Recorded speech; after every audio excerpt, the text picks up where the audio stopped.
To all of you, shall we start? So, today we will start with another new section of our history optional, and this section is ancient India. Clear? See, again, I'll let you know before we start this section, we need to understand the approach. Clear? Because from here we are starting with Indian history. Clear? Indian history includes ancient India, medieval India, and finally modern Indian history. Clear?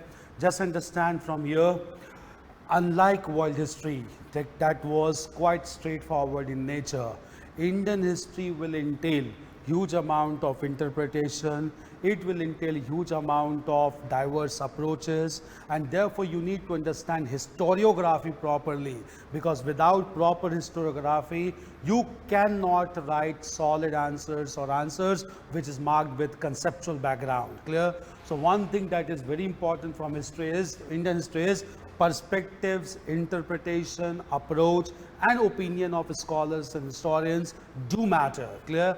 Therefore, time and on we'll keep on discussing those different interpretation. And the syllabus prescribed by UPSC is very scientific in nature. It reflects historical sense. The most important thing I'll let you know, ancient India starts basically with sources. Clear? Why? Because history without sources amounts only to story or fiction. But as being a scientific discipline, the most important thing in ancient India is whenever you write something, it must be based on historical source. Don't write anything which does not have backing of the sources. Therefore, UPSC examiner has also kept sources as the first topic, and we need to cover the sources elaborately enough, because we will be using these sources throughout our discussion of ancient India, that is from basically prehistoric period till early medieval age. Clear? And time around will come on to discuss all these sources, that is sources like epigraphy, which stands for inscriptions, then numismatics or coins, then literary sources, then accounts of foreign travelers. We will be discussing this week all these sources. Do these sources thoroughly, because we'll be using these sources throughout the discussion on ancient Indian history. Clear? So this topic is one of the most important topic which needs to be covered elaborately, and here only we'll have a sense of historiography, that what has enabled historians to come to valid conclusions throughout ancient India, which is totally based on sources. Bereft of sources, if you write any answer, it will be a mere fiction, marks will not be awarded. Clear?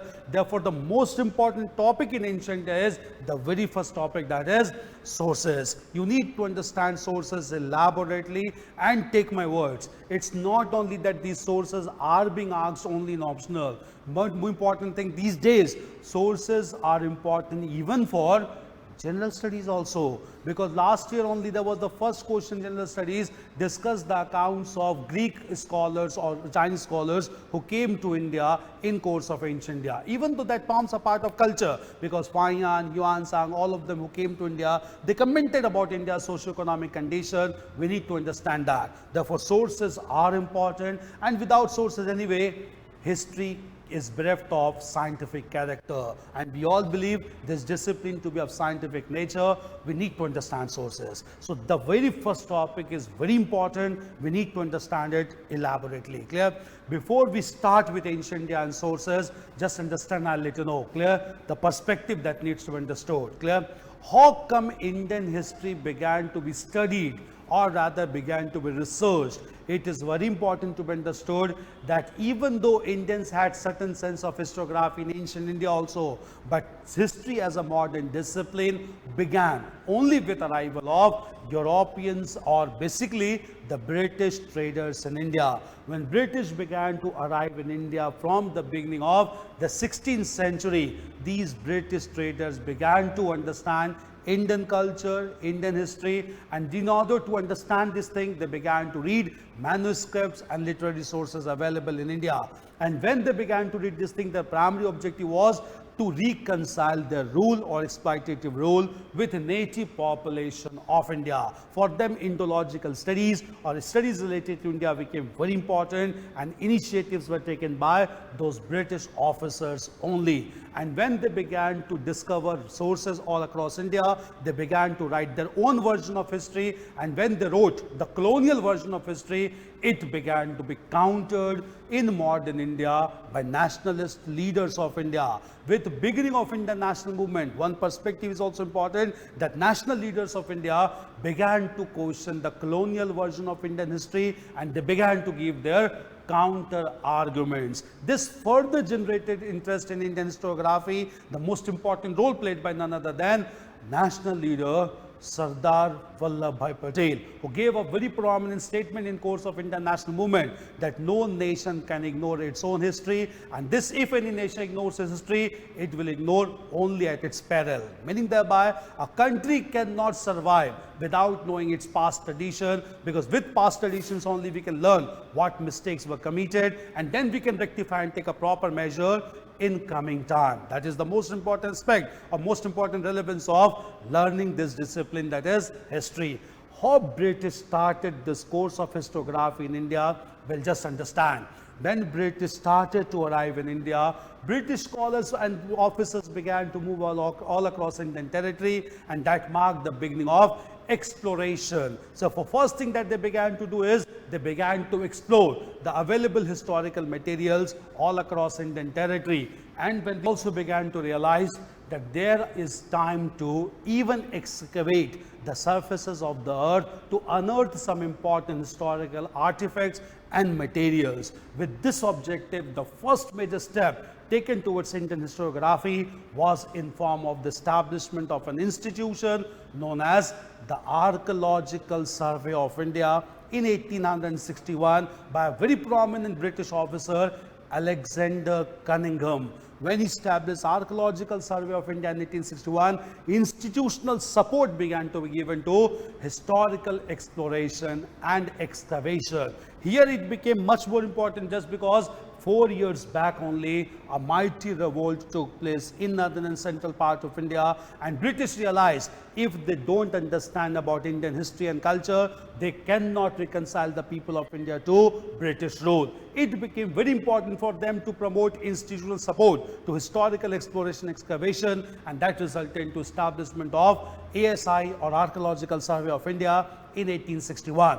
But this institution, Archaeological Survey of India, needed huge amount of resources to conduct exploration and excavation, which entails huge amount of expenditure all across Indian territory. Since colonial rulers were not ready to invest huge amount to learn about past traditions of India, Archaeological Survey of India could not conduct major research and exploration, and it became almost a defunct organization in the second half of the 19th century.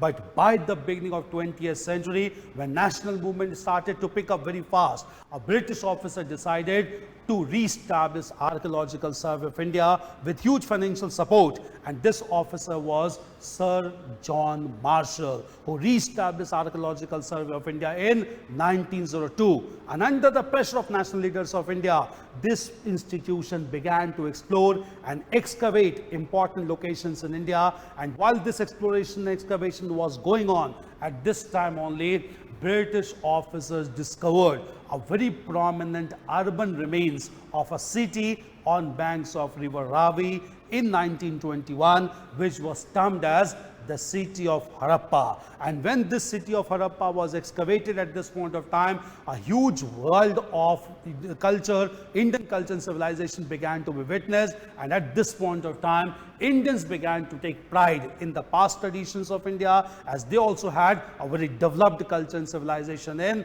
the past. From here, exploration and excavation began to take place in different forms. And when this science of exploration and excavation began to take place, different scientific methods began to be applied in exploration and excavation. In the field of excavation, first of all, vertical digging began to be done. Vertical digging means that in and around Indus Valley zone, the layers of earth began to be unearthed in a vertical fashion in order to unearth important materials. But vertical digging did not provide comprehensive information about any site, because vertical digging was confined to only one place. It required horizontal excavation as well. But when vertical digging was being done, different strata of culture began to be found beneath the surface, and this strata began to be read thoroughly, and this strata resulted into a new method of analysis which is known as stratigraphical method of excavation and analysis. And this stratigraphical method was started by another great British officer, Sir Mortimer Wheeler. And Sir Mortimer Wheeler began to unearth the different strata, and based on the remains found in different strata, different cultures began to be fixed at this point of time. Pottery remains began to be found, iron metals began to find, coins began to found, and on this basis, different phases of history began to be fixed. At the same time, since vertical digging could not provide elaborate information, British were forced by national leaders to go even for horizontal excavation as well, and some sites were horizontally excavated which provided comprehensive information. But since horizontal excavation, that is excavating one place altogether, was an expensive exercise, it was not continued by Archaeological Survey of India extensively, and it has not been continued even now, because this horizontal excavation requires huge amount of funding, and Archaeological Survey of India is bereft of major funding to go for horizontal excavation. So dominant method of excavation still remains to be vertical digging, but as we all know, vertical digging does not provide complete information. You need to understand, because you will be asked comparative and relative importance of different historiographical method to understand history. We need to understand excavation techniques applied in India is not very perfect, because it is largely followed by vertical digging, and vertical digging does not provide comprehensive picture. And horizontal digging, since it's very expensive exercise, it's not being funded by state or central government of even present government of India. This thing needs to be understood. At the same time, when this digging began to be done and several important materials began to be found, all these materials were to be given certain phases in history, a new scientific technique was applied, and this scientific technique to fix the dates of especially the human remains and animal remains is known as carbon-14 dating method. What is this carbon-14 dating method? Which has enabled us to fix the date of the remains found beneath the surface, that has given validity to science of exploration and excavation. We'll come to this technique of carbon-14 dating. Clear? How it began to develop, what are the methods to be applied.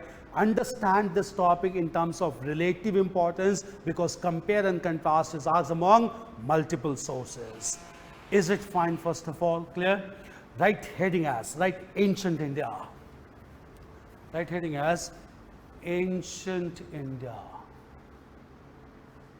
Write subheading as sources. Ancient India, write subheading as sources.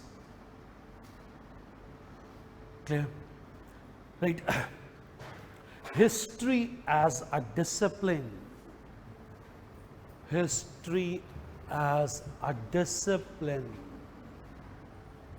As a discipline is marked by scientific character, marked by scientific character, as it is based on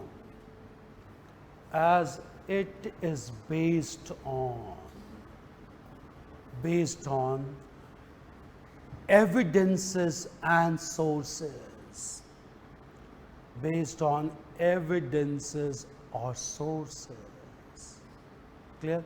Right. History bereft of sources will amount to, history bereft, B-E-R-E-F-T, bereft of sources will amount to fiction, will amount to fiction, and therefore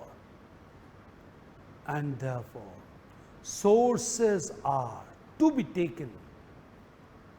Sources are to be taken seriously, seriously in historical reconstruction.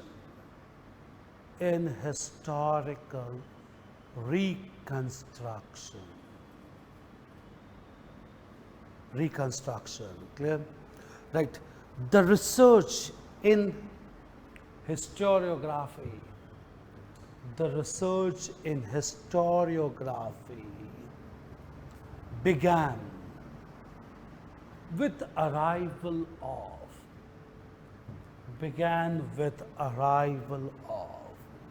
the British in India, arrival of British in India, who began to explore and even excavate, who began to explore and excavate to understand the archaeological sources, to understand the archaeological sources. Okay? Right. This phenomena was started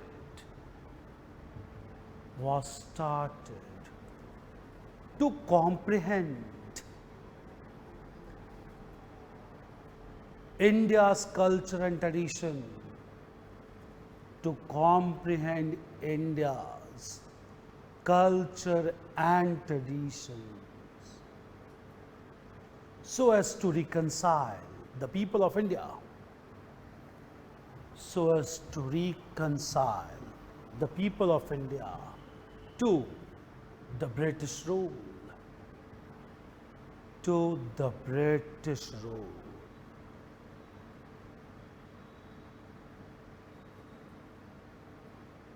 Clear? Right. Understanding Indian sentiments, understanding Indian sentiments became much more important,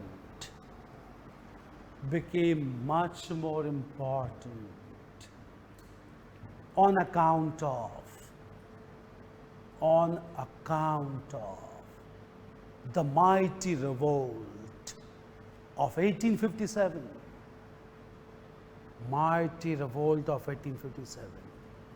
which gave rude shock to the British,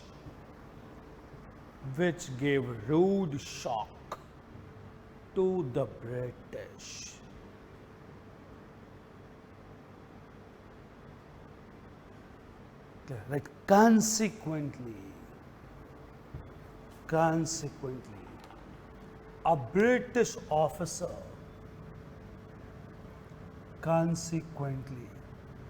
a British officer, Sir Alexander Cunningham,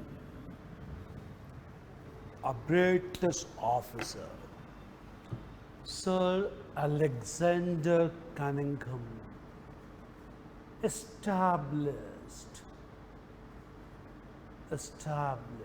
right in capital the Archaeological Survey of India, ASI, the Archaeological Survey of India, ASI, in 1861 to conduct systematic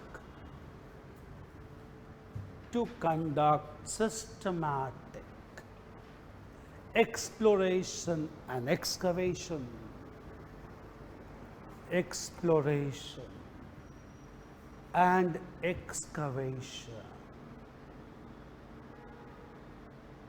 Clear? Change paragraph. Like the science of archaeology,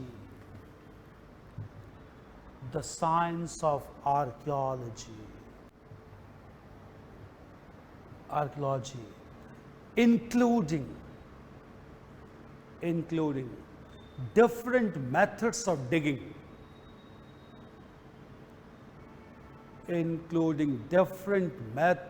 of digging, is a costly exercise,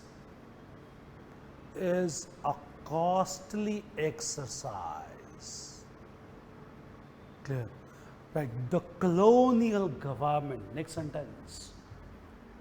The colonial government was not in favor of,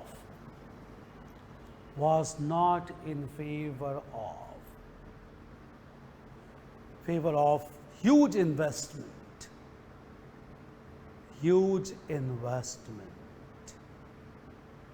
towards archaeological activities,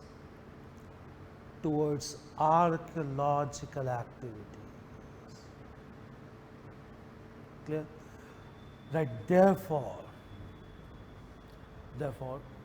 ASI, Archaeological Survey of India, became a defunct organization,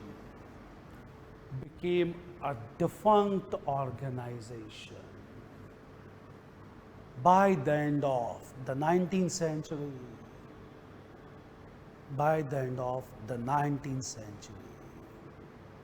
Clear? Now change paragraph. Right. By the beginning of the 20th century,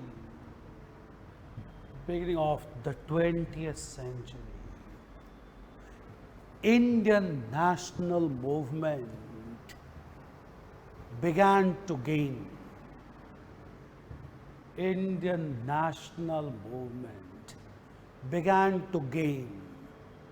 resonance among masses,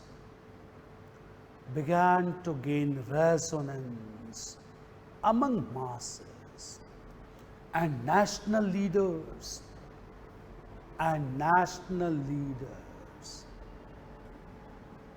began to demand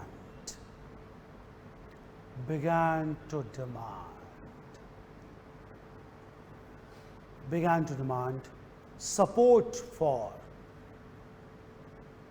Indological studies,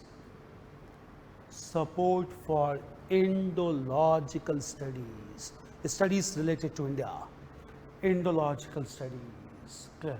Right. In fact, a prominent national leader,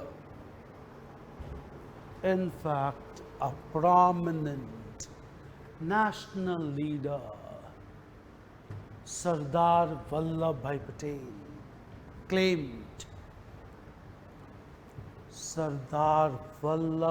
Patel,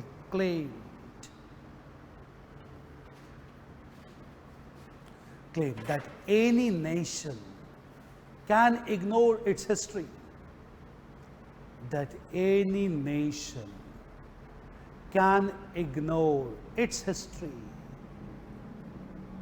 only at its peril. PERIL, only at its destruction, only at its peril. Clear? Right. Under pressure of Indian national leaders, peril, PERIL, right, under pressure of Indian national leaders,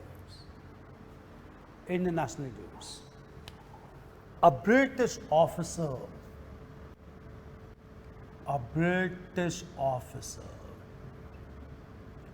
Sir John Marshall,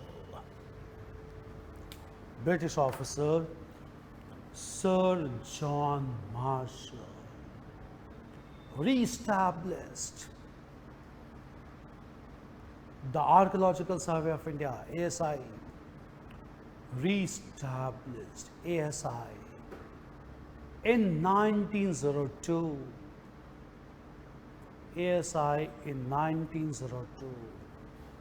To conduct archaeological excavations.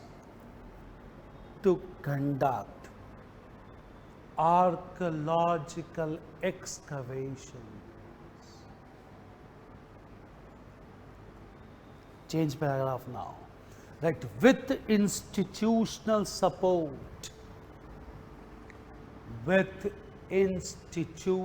support, Indian archaeologist, they are Amsani, R.D. Banerjee, Indian archaeologist, with institutional support, Indian archaeologist began to excavate the fertile Indus zone, the fertile Indus zone. Clear? Right, in 1921, it's a major breakthrough. In 1921, an urban center was excavated and explored. An urban center was excavated and explored on the banks of river Ravi. On the banks of river Ravi, to be termed as Harappa, to be termed as Harappa. Clear? Right, this exploration and excavation, this exploration and excavation opened a new world for archaeologists, new world for archaeologists,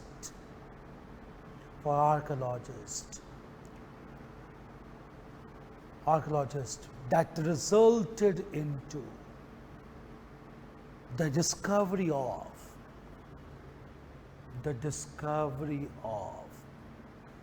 a large civilization,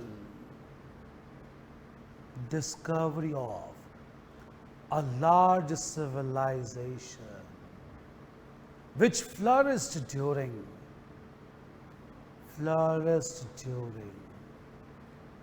the 3rd millennium BC. 3rd millennium BC. BC is before Christ. We'll come to this sense also. 3rd millennium BC. Clear? Right. The extent of this great civilization, very important line. The extent of this great civilization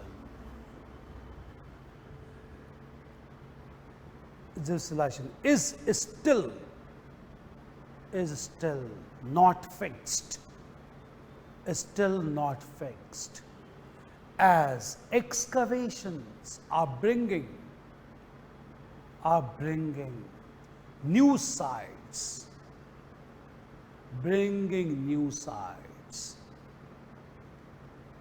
to the knowledge of historians, Rakhi Gari, to the knowledge of historians. Right here only, this indicate, next sentence, this indicate that science of exploration, excavation,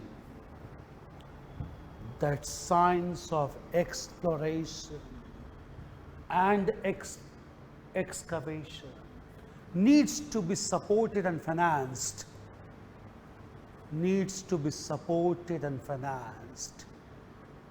even in contemporary times,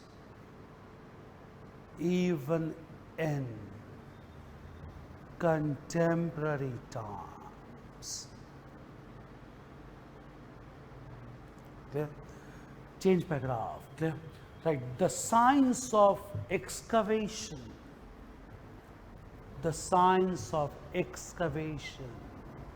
began with a distinct method,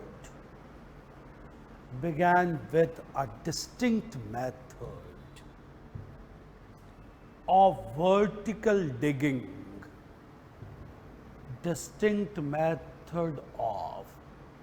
vertical digging, I hope you understand vertical digging. Clear? Suppose this is the surface of the earth where the digging has to be done.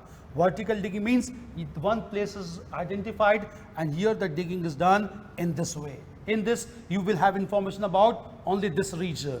But horizontal digging means you have identified a large place and you have started to dig the whole place together. This will give more comprehensive picture than vertical digging. But this seems to be, or rather this is a very costly exercise which is not funded by Archaeological Survey of India even now. And this was not promoted by British rule at that time. Therefore, of late we have started to go for horizontal digging to have complete picture. There's another process to be understood. In this horizontal digging, huge amount of materials like brushes are required, because in the process of digging, the archaeological materials get destroyed also. In order to find those materials in this exact shape, we need to go for scientific experts and scientific techniques. This again entails huge amount of expenditure, and therefore horizontal digging is normally not supported. Therefore, our knowledge of excavation exploration remains to be highly limited and restricted. You need to understand this thing when you will compare and contrast with other sources to reconstruct history. Clear? First of all, it started with vertical digging, and even now it remains to be the major technique followed by Department of Archaeology at this time also. Clear? Right? Vertical digging. Right? As per this technique, a historical site is identified. A historical site is identified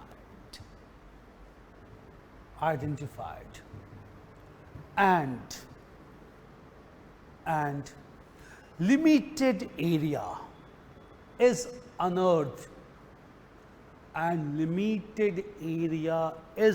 unearthed,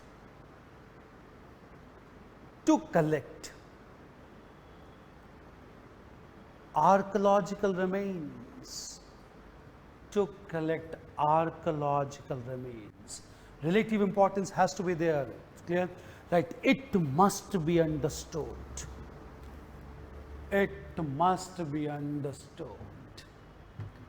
That vertical digging provides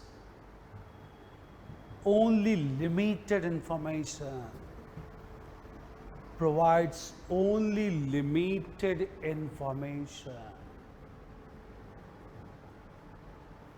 Which is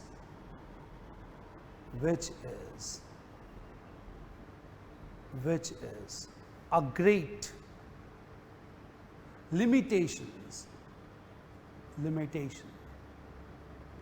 in historical reconstruction.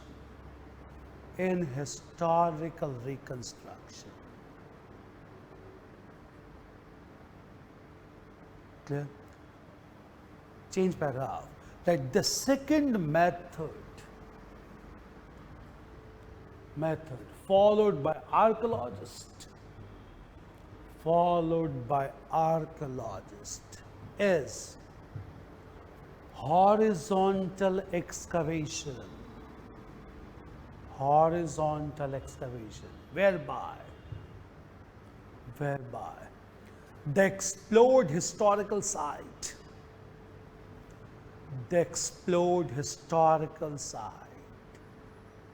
is excavated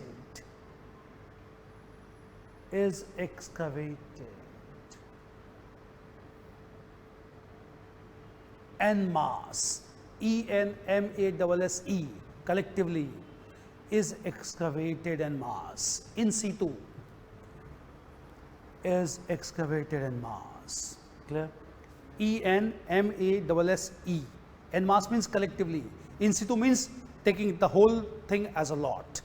En masse. Clear? Right? Even though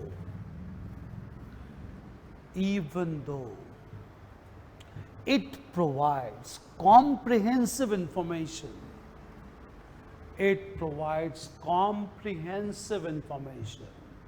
about a historical site,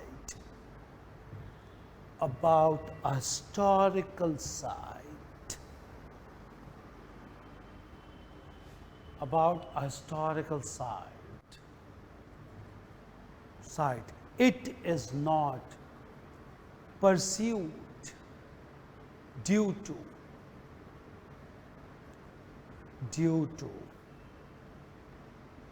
huge expenditure.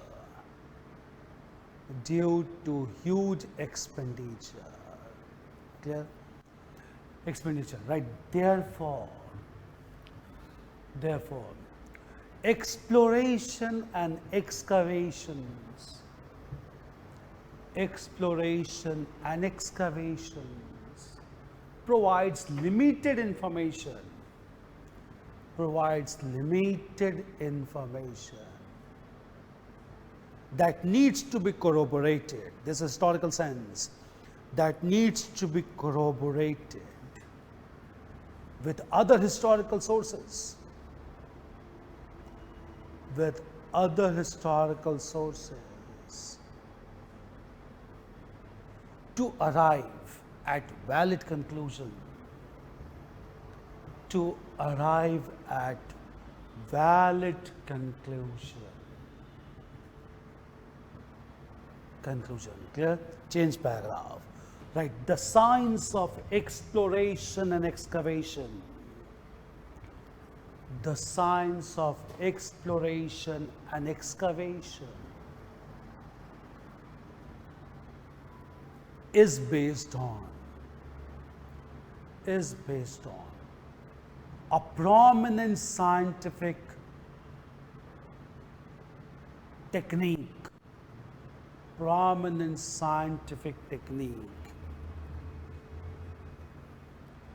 which is known as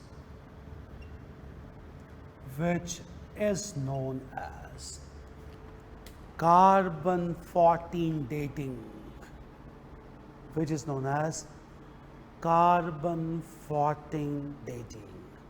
Why it is scientific, how it has enabled us to understand sources, we'll understand. Clear? Just understand. In the process of either the vertical digging or the horizontal digging, large number of artifacts, large number of historical remains has been found. Even skulls or skeletons of human beings has been found. Skeletons of animals has been found, and how they were flourished or when they flourished, we need to fix the date, because history largely is based on chronological mentioning of the evolutionary process. In order to fix the dates of those important things, we follow a very important and scientific technique known as carbon-14 dating technique. What is this technique all about? What is C14 dating? Huh. Every organism has some carbon in it. Have some carbon, yeah? And when it dies, then slowly and with a speed, with a constant rate, it started demolishing. So, with the differentiation of the rates, constant and the rate that is changing, we can find out the age of that particular thing. How can we find out the date with constant and fluctuating process of decomposition? How can we find the dates? What is C14 dating? Half-life. What is that? What is half-life? What is the C14 dating? It's a very scientific technique. It's applied even now. Clear? Whenever you find any skeleton that is in the graves and all, clear? Because we'll see burial system was a very important thing, and we'll read about burial system even in Indus Valley civilization. Clear? Because from the burial system we come to know about their socio-cultural traditions also. It's very important. Clear? Burial system is important, and from burials, how these skeletons serve the source. Because first of all, we fix the date of those skeletons. How this is done? This is done through C14 dating. This technique is that according to scientific analysis, it is claimed that every creature, not only human beings, even animals also, every creature, when he is alive or she is alive, it consumes carbon from atmosphere at a constant rate. Clear? Because this consuming of carbon is a constant process done by all creature on this earth. Clear? So composition, or rather consuming of carbon, is a continuous phenomena at a constant pace by that creature. But once that creature dies, the process of consuming or absorbing carbon from atmosphere stops abruptly. Clear? Now what the process begins after that? As soon as that creature dies, the accumulated carbon, that is the radioactive isotope of carbon, which is known as C14, this collected amount of carbon isotope in that creature, it starts to decompose from that point. Clear? And the pace of decomposition is also constant in nature. Clear? And it has been calculated, since the pace of decomposition of carbon in creature after the death is constant in nature, out of the total accumulated carbon, half of that amount gets decomposed in a definite time period, and that time period is basically 5,568 years. So in 5568 years, the total, out of the total amount of carbon, half of that amount gets decomposed naturally, and therefore this is termed in this technique as half-life. Clear? And therefore whatever carbon remains thereafter, half of that amount will get decomposed in another 5568 years, and remaining amount of carbon which is left, half of that will again get decomposed after 5568 years. Since it is a long span of time, that is 5568 years, it has enabled us to understand even the dates of people who flourished in prehistoric times, which was the Ice Age period. This is because half-life itself entails more than 5,000 years. Therefore, if 5,000 years is calculated, an amount of carbon decomposition is looked into that, we can easily calculate the time period in which the creature flourished. This technique of understanding the date and chronology of any creature who is even dead is known as C14 dating, which is basically an isotope of carbon, radioactive isotope of carbon, that decomposes at a constant pace. This technique is largely applied to fix the date of archaeological remains, especially the creatures. This is C14 dating. The technique is clear. Right, next sentence. Right, according to this technique,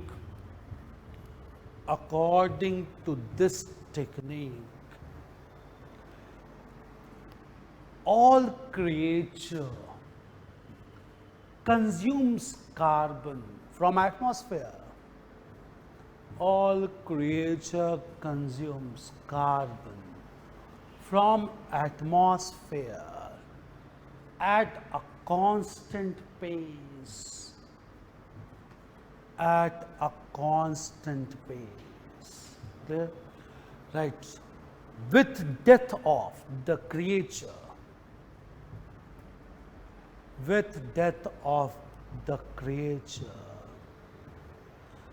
the process of consuming, the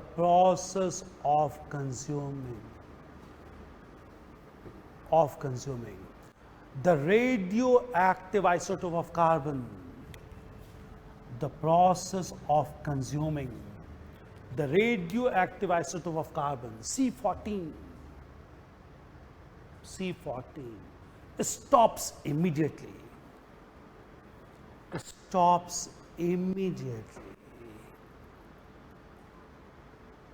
Clear? Right here. At the same time, the accumulated C14,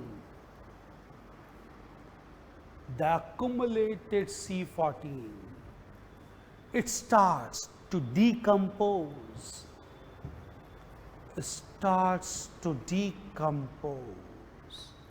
At a constant pace. Here it is also consistent. At a constant pace. Okay. Right. It has been calculated by experts.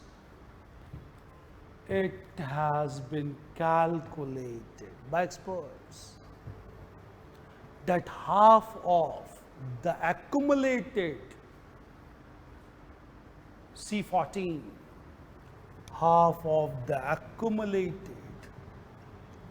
C14, decomposes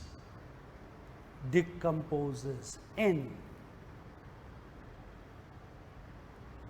5568 years. Decomposes in 5568 years.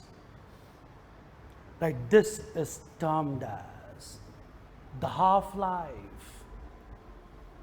This is termed as the half-life,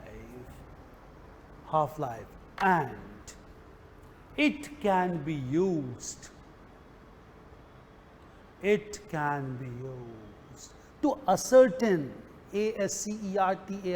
ascertain the date or chronology, the date and chronology of any creature,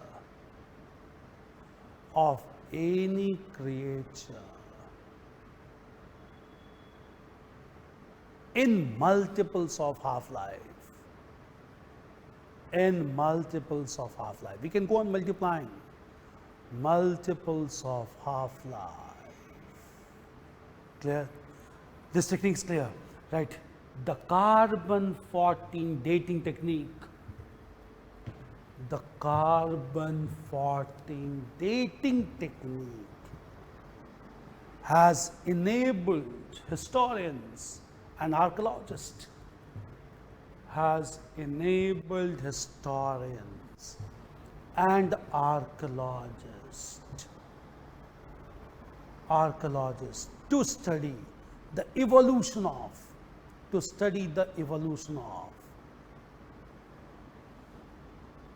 human beings from prehistoric to the contemporary times, from prehistoric to the contemporary times,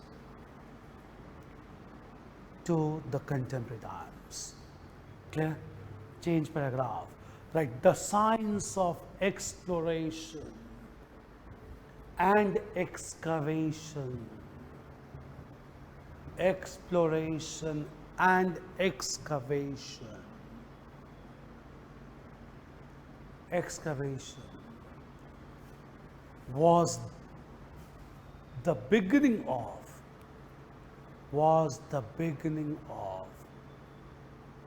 Indian historiography,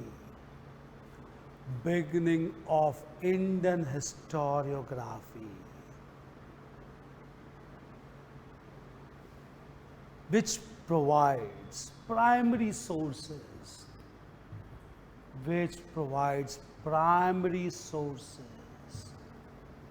for historical reconstruction,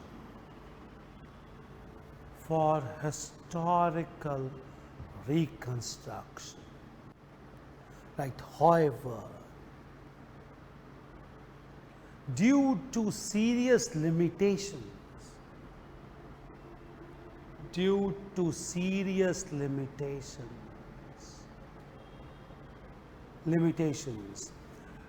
scholars began to look for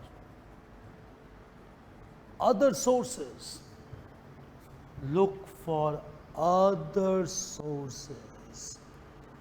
to have comprehensive understanding,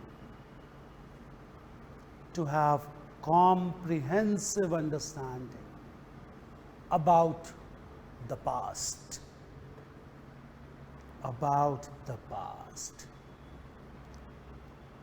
Right, such attempts led to another scientific discipline,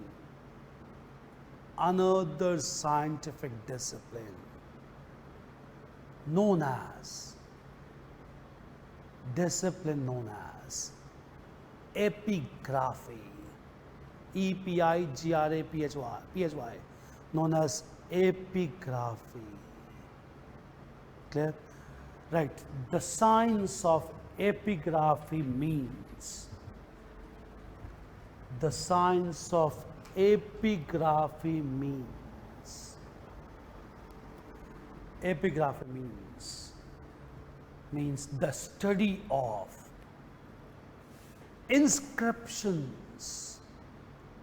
the study of inscriptions, written by rulers,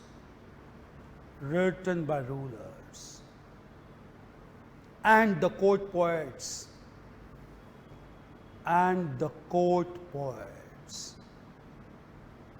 on surface of rocks,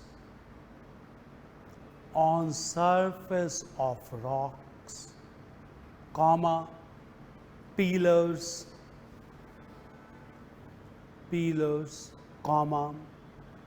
walls of temples,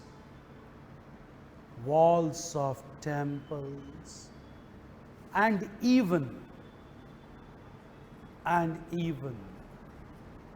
on copper and silver plates, copper and silver plates. It's clear. It's related to exploration only. Clear. Now we'll understand the importance. Just understand. Clear. Excavation, exploration, you have understood the relevance and you have also understood the limitation. Limitation because most of the excavation has been done vertically. That provides only limited information. Only few sites have been excavated horizontally to provide comprehensive information. Therefore, this needs to be supplanted or rather provided with other sources as well.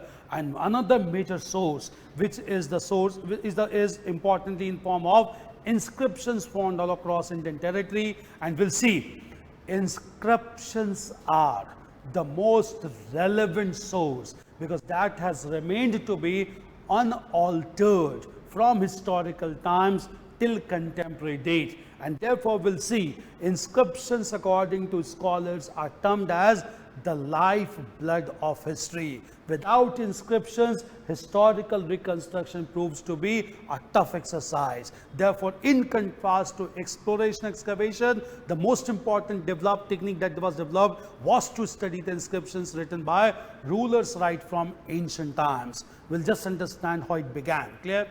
When British began to explore and even excavate large areas all across Indian territory, they came across certain messages written on large pieces of rocks, especially in the frontier regions of India. They also found some messages written on large number of pillars in India, and they also found large number of messages written on the stone surfaces in front of temples and caves as well. When they began to read these inscriptions in Indian languages, they came to know these are the messages which were written and conveyed by contemporary rulers of ancient India, which can provide deep insight into Indian historiography. And when this began to be read, for a larger period of time, it remained to be unexplored in nature. It could not be identified who wrote this, what was this. But at the same time, clear, when large number of rock inscriptions and pillar inscriptions began to be read, they came to know there was a ruler in ancient India who directly spoke to his people through these inscriptions. And this ruler was named as Devanam Piyadasi. That is, it's a Prakrit term which means a person who is dear to God, that is, who is close to God. And the title that he used in most of inscription was Devanam Piyadasi. But in other literary sources, we could not find any ruler of this name. Historical research began to take place, and finally an officer of British East India Company named as James Prinsep in the year 1837 identified that Devanam Piyadasi is none other than the greatest ruler of ancient India, that is Ashok, who took the title of dear to God or close to God, because in some inscriptions Ashok has written his personal name or Ashok as well. And the messages written in those inscriptions and these inscriptions were considered to be very similar in nature. The tone of writing is considered to be very similar in nature. It has enabled him to justify that Devanam Piyadasi is none other than the great ruler Ashok. And Ashok got almost all his inscriptions written in Prakrit language and Brahmi script, because this language was easily understood by masses, as he wanted his messages to be read and understood by common masses. So he never adopted the classical language, that is Sanskrit, to write inscriptions.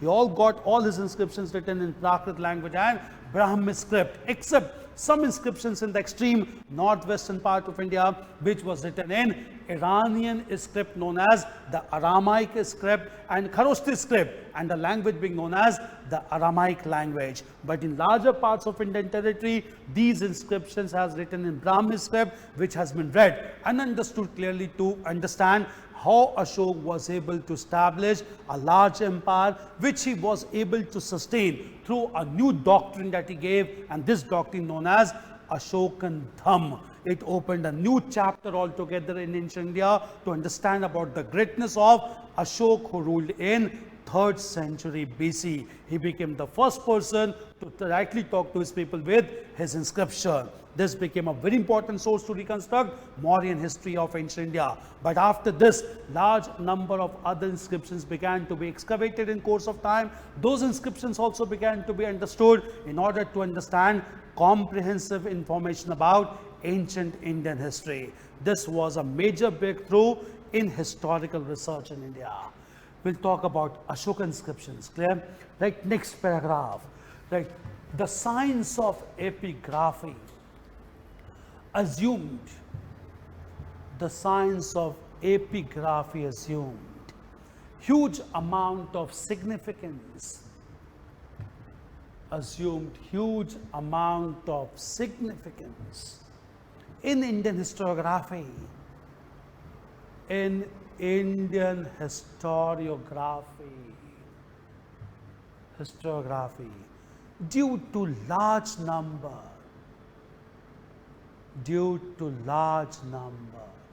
of rock and pillar inscriptions,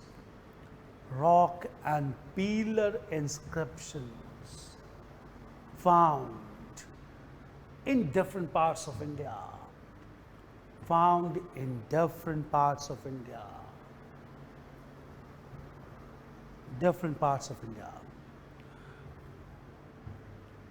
Right, British scholars tried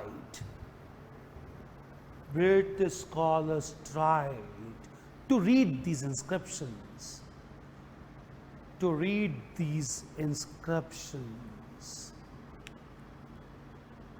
which was ordered by a ruler,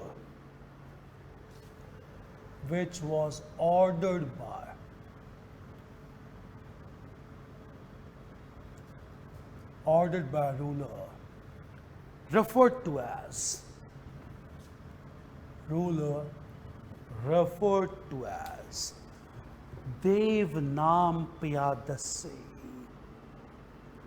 right in bracket, dear to God, referred to as Devanam Piyadasi. Clear? Right, however, this ruler could not be identified with any Indian ruler,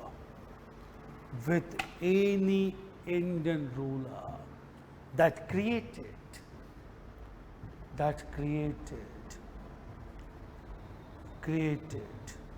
a great challenge in Indian historiography.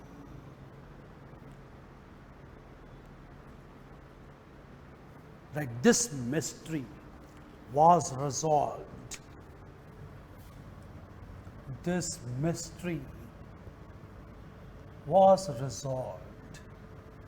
By an officer of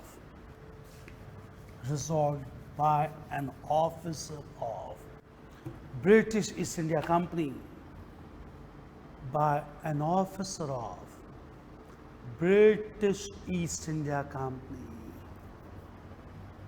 James Prinsep,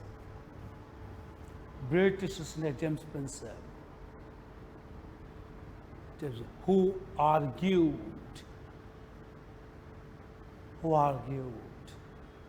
that Devanam Piyadasi was a title of a great ruler,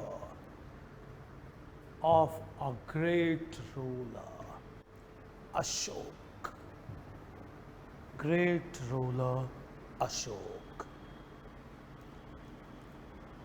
Right, with this identification,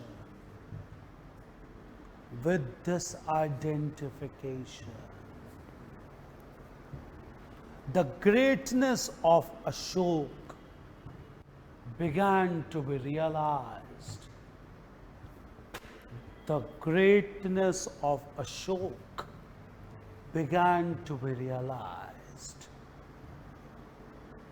Who reconciled diverse sections,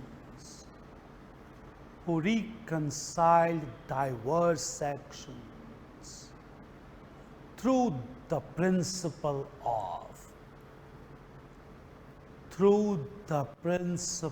of Dhamma, D-H-A-M-M-A, principle of Dhamma. Dham, clear? Right. Ashokan inscriptions are written. Inscriptions are written in Brahmi script. Written in Brahmi script and Prakrit language. Prakrit language, which was a common language of the masses. Common language of the masses. Right, next paragraph, it's very important. Instagraphy, clear? Right, with decipher of Ashokan inscriptions. Decipher of Ashokan inscriptions. Indian leaders began to take pride. Indian leaders began to take pride in the past tradition, in the past tradition, and countered the colonial perspective, and countered the colonial perspective that Indians were incapable, that Indians were incapable to rule themselves. Ashok ruled over a large empire, to rule themselves. Clear? Right, this gave enough courage to Indians. This gave enough courage to Indians to challenge the British rule in India, to challenge the British rule in India. We'll come to the inscriptions elaborately. We'll discuss modern history. Change paragraph. Clear? We'll come to that. There are 14 major rock edicts, 14 minor rock edicts, pillar edicts. We'll come to all this classification also. Change paragraph. Clear? Right.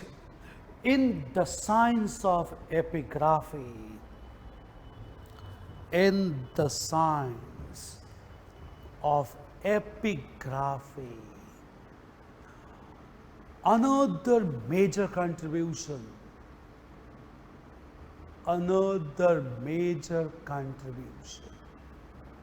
was given by a ruler of Eastern India, given by a ruler of Eastern India, ruler of Eastern India, Kharwale, East India Kharwale, who ruled over the region of,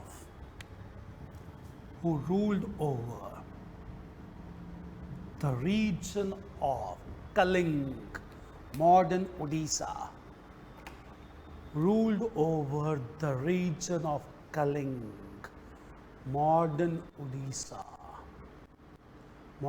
during 1st century BC. During 1st century BC. This description is very important for historiography. Clear? Right. This, right, he wrote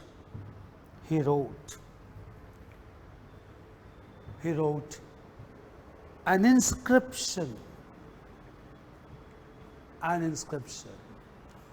on the walls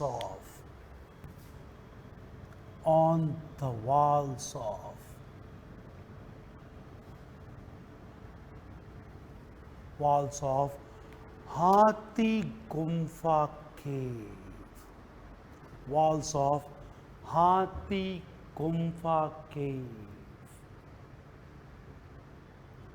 which is located near Bhubaneswar, located near Bhuvaneshwar. Just understand, Hathi, because in front of this cave, two large images of elephant is kept, and quite obviously, Odisha has always been known for large number of elephants. Clear? Gumfa is basically the word which indicate cave. Hathi Gumfa, that is cave which indicate prevalence and protection of elephants. In English we write Hathi Gumfa cave, but this cave is not required. Hathi Gumfa itself, cave denoting the importance of elephants. Clear? Right, in this inscription, it's very important. In this inscription, Kharwale has mentioned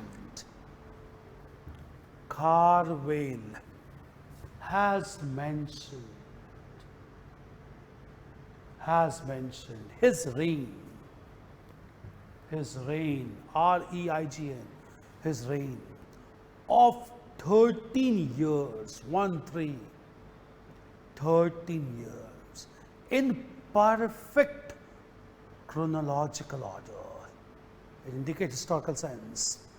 In perfect chronological order. Clear? Right. This indicates, very important, this indicates that ancient rulers had a sense of historiography, had a sense of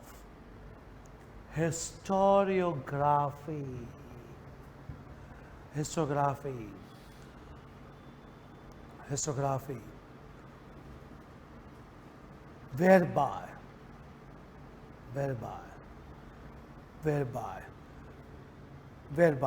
colonial claim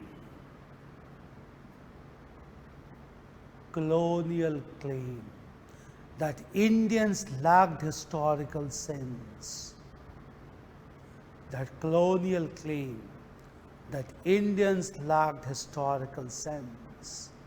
can be negated.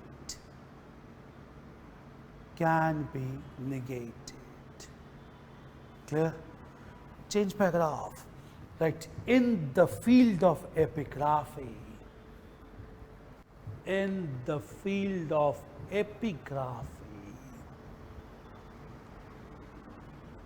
a major contribution was given by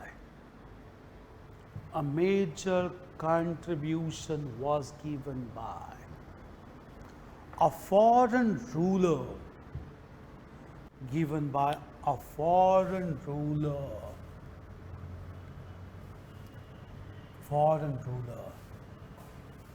Rudradaman. He was not Indian. By a foreign ruler, Rudradaman, who belonged to the Central Asian tribe. He belonged to the Central Asian tribe of Shakas.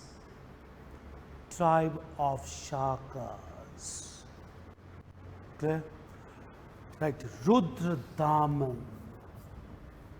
ruled in the region of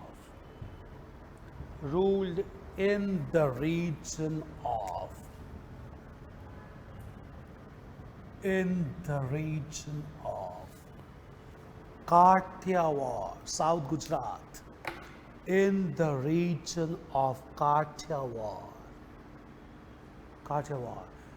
where he learned and patronized, very important, where he learned and patronized Sanskrit language, even though being a foreigner, patronized Sanskrit language. Clear? That he became the first ruler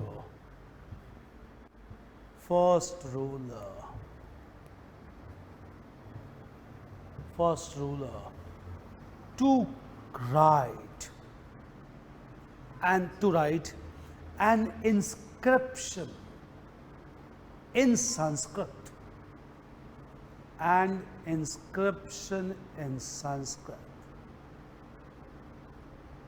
Sanskrit. During 2nd century AD, during 2nd century AD, which is popularly known as,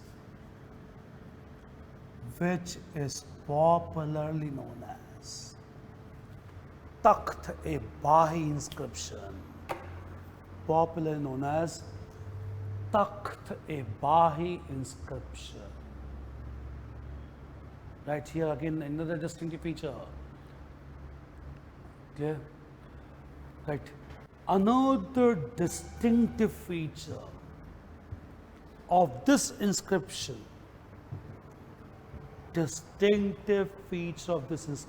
is its poetic character. It's written in the form of poetic style. Is its poetic character, P-O-E-T-I-C, poetic character, which is known as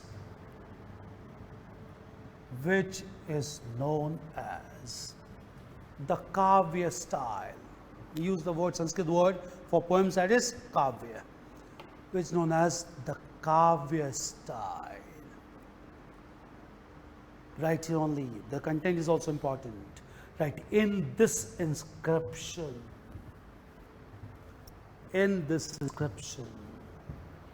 Rudradaman has mentioned,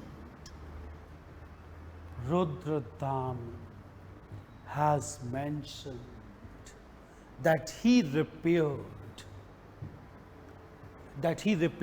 R-E-P-A-I-R-E-D, repaired a dam. He repaired a dam on Sudarshan Lake, Kathiawar region. He repaired a dam on Sudarshan Lake for irrigation activities.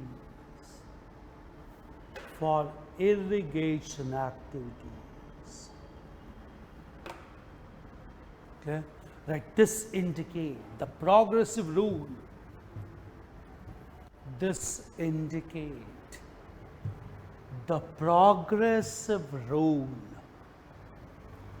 Of Rudradaman,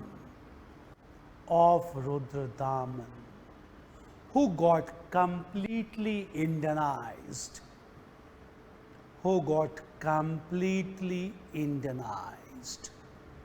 Now write the perspective.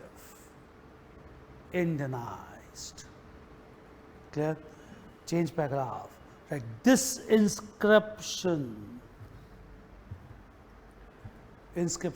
was highlighted by Indian scholars.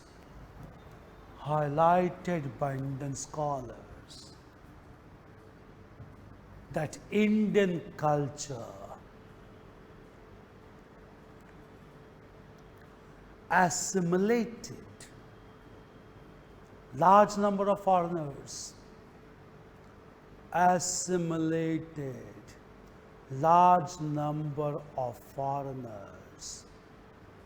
which indicate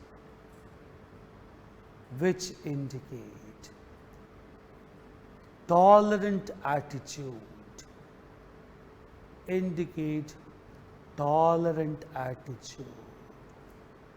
Right, this became a major argument.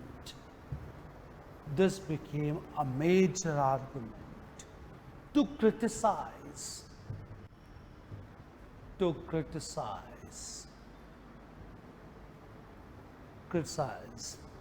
British rule, which was completely exotic in character. They never got Indianized. Completely exotic in character.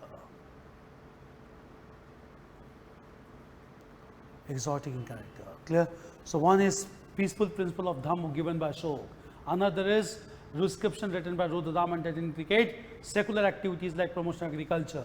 One inscription that indicate high sense of historiography through chronological mentioning of events. Another indicate huge amount of power and glory attached to one ruler, and that ruler was none other than Samudragupta. Clear? Right, next paragraph. In the field of epigraphy,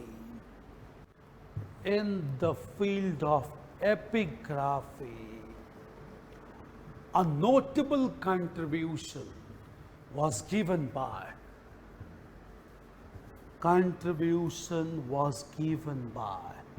a powerful military ruler of ancient India. A powerful military ruler of ancient India.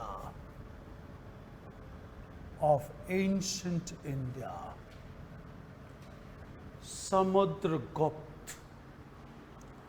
Ancient India, Samudragupta, who ruled in the 4th century AD, 335 to 330 AD. We'll come to all these rulers who ruled in the 4th century AD. Here our focus is on sources. 4th century AD. Clear? Right. Under the guidance of Samudragupta,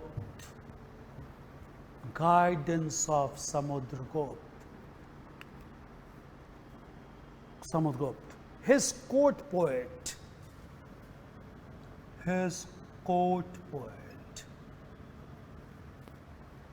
wrote a biographical account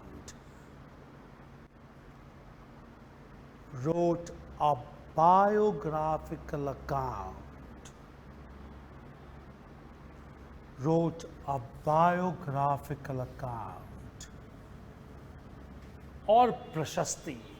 Biography in Sanskrit was prashasti. Biographical account or prashasti.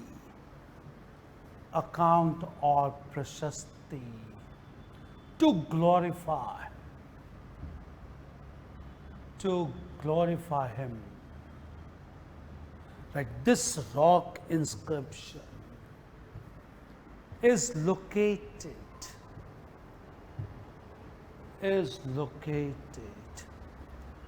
at Allahabad,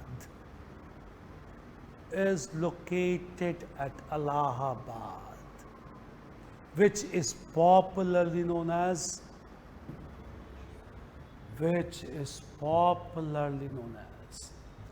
Allahabad Prashasti.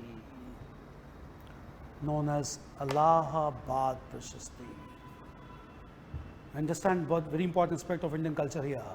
Allahabad Prashasti. Clear? Change paragraph. Right. In this account, Hari Singh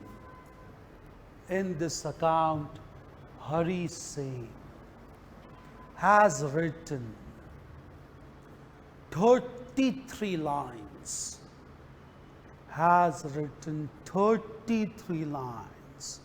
In pure Sanskrit. Gupta rulers patronized Sanskrit.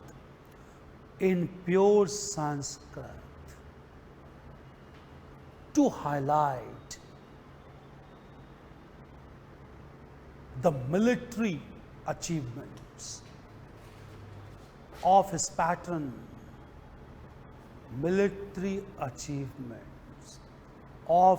Patron. Right. If this account is believed and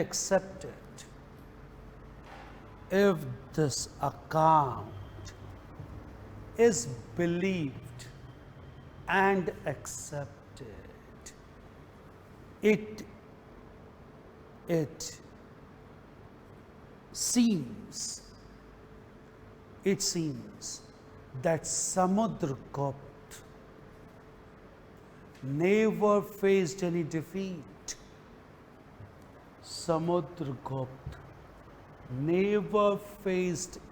defeat.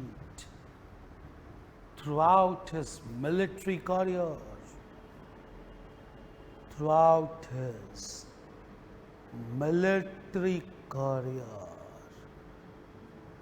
Clear? Right. Therefore, European scholar. Therefore, European scholar V. Smith, European scholar V. Smith has claimed, highly biased scholar V. Smith has claimed that Samudragupta was,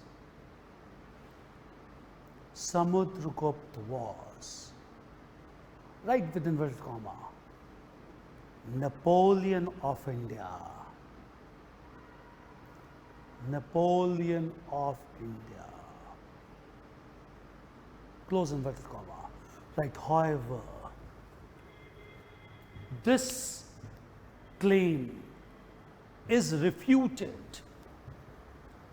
This claim is refuted. R-E-F-U-T-D. Refuted by Indian scholars. Is refuted by Indian scholars. As it is largely biased, as it is largely biased. We'll understand the reason, clear? Right, it is well known that Napoleon was defeated. It is well known that Napoleon was defeated several times, not only once, was defeated several times, unlike Samudragupta. Unlike Samudragupta. Right, therefore, assertive historians of India, therefore, assertive historians of India claims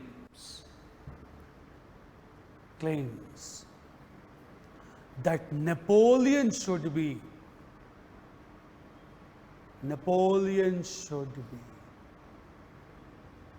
given the title the other way around.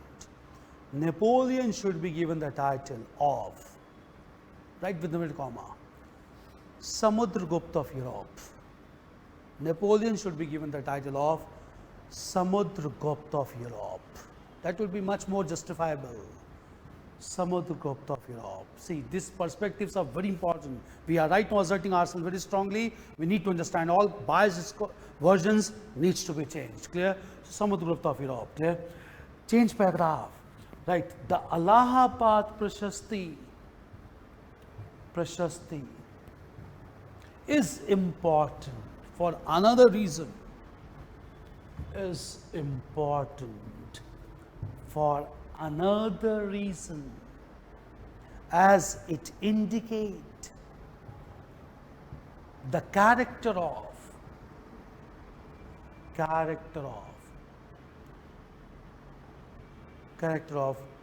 two ancient Indian rulers.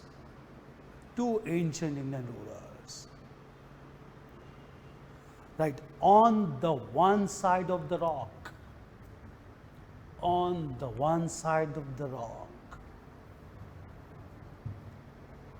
Hari Singh has written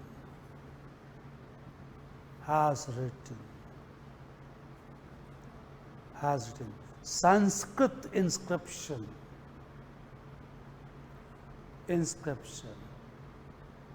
that mentions about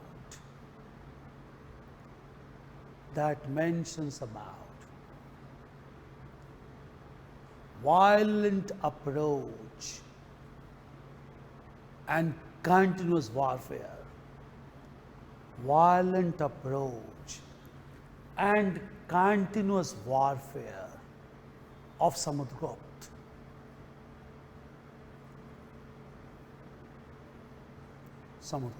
Right, on the other side of the same rock surface, on the other side of the same rock surface,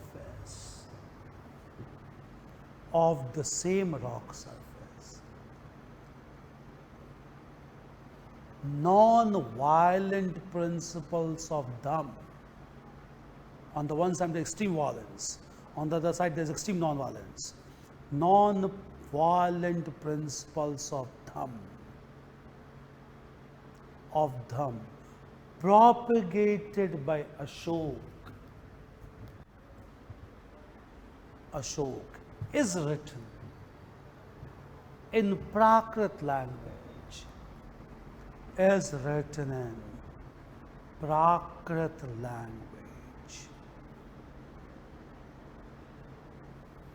Clear? Right. It indicate that ancient India produced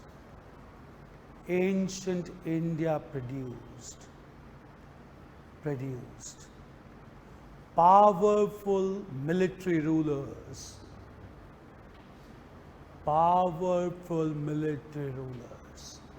as well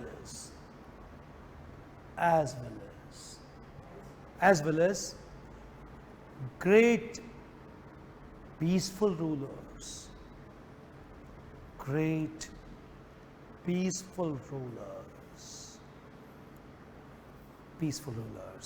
Clear?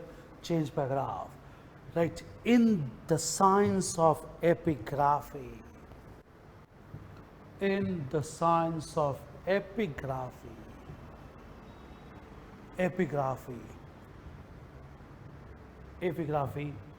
a major contribution was given by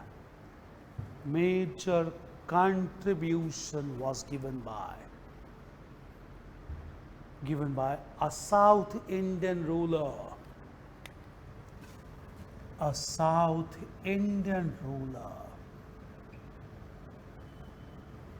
Pulakeshin II,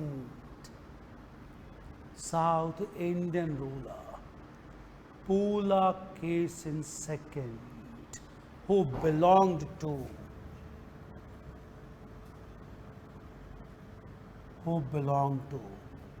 Chalukyan dynasty. We'll come to all these regions, just look at from the perspective sources. Chalukyan dynasty during the 7th century AD. It was contemporary of Harshvardhan, 7th century AD. Clear? Right. Under his guidance, a court poet,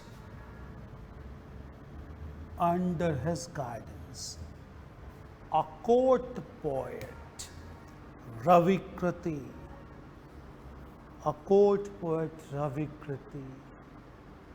wrote a biographical account,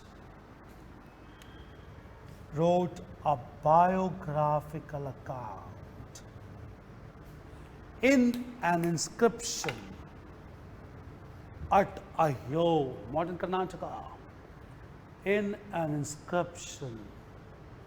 at Ayur. It's very important for historiography. At Ayur, Aihole, very important temple center.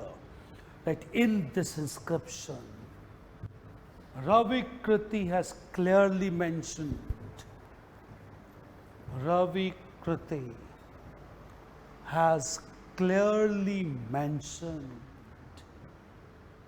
that Pulakeshin II was a powerful ruler. Who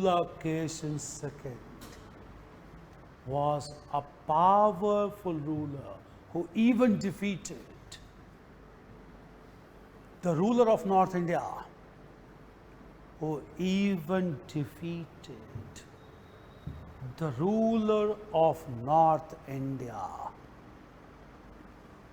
Harshvardhan,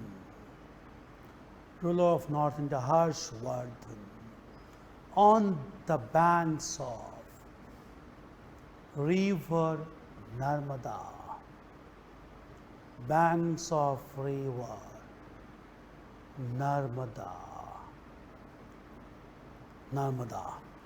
Right. This information, we'll come to historiography.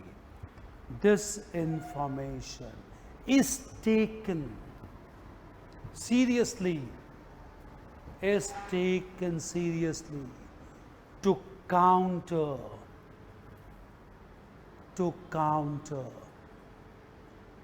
the literary evidences,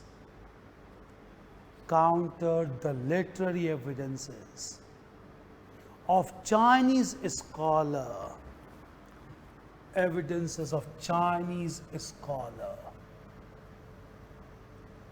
Yuan Sang. He came to India during the reign of Harshvardhan. Counter the literary evidence of Yuan Sang, Chinese traveler Yuan Sang, who claimed Harshvardhan to be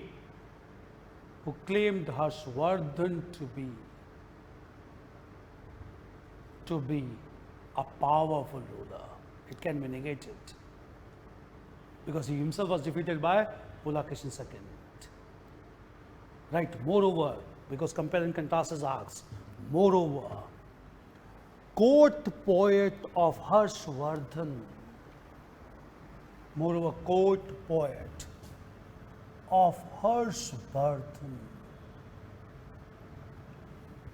Banbhat, Banbhat, also mentions Harshvardhan to be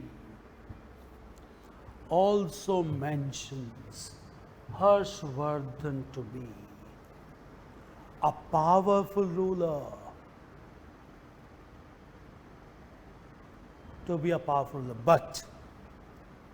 but indicate, does not mention directly, but indicate that Harshvardhan could not defeat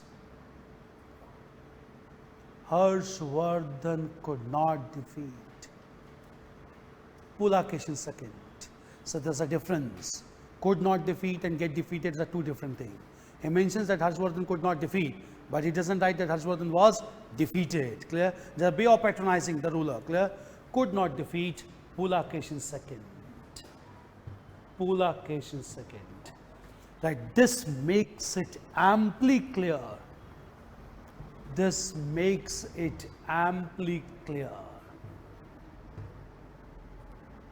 That inscriptions are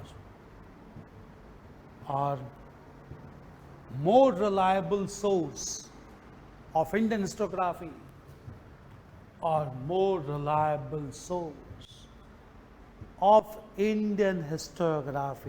as compared to the literary sources,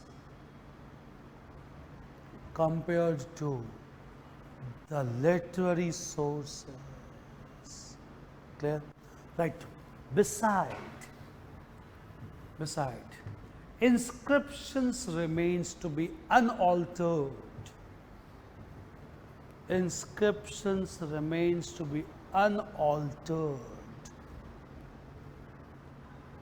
As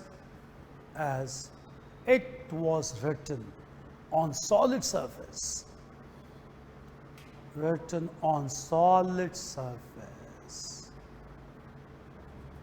Right. At the same time, literary sources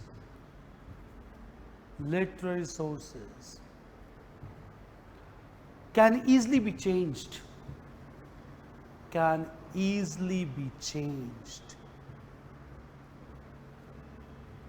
As these were written largely on palm leaves in ancient India, PALM, palm leaves. Right. Therefore, it is accepted in historiography,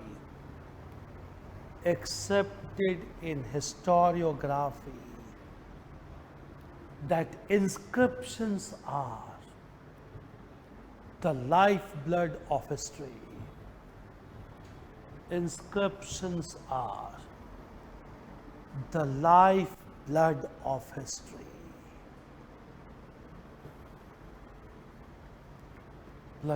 Clear?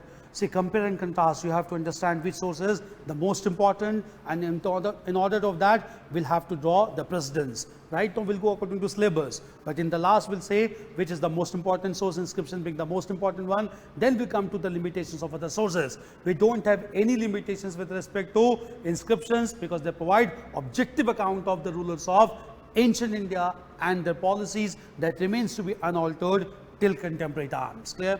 Apart from inscriptions that deals with science of epigraphy, we'll move on to another important source for historiography in ancient India, and that was related to study of the system of currency and coinage, which is known as the science of numismatics. And those currency and coinage, they also assist us to understand the socio-economic as well as the political conditions of ancient Indian history. So apart from exploration, excavation, archaeological remains, we have epigraphy, and now we'll move on to another source, that is currency coinage, which is termed as the science of numismatics. We'll go into that source. Yeah, please. So under which category inscriptions are categorized, like archaeological or literary? See, again, I'll let you know. If we look into inscriptions as source, it is never taken as a literary source. It is always taken as a source of archaeology. Clear?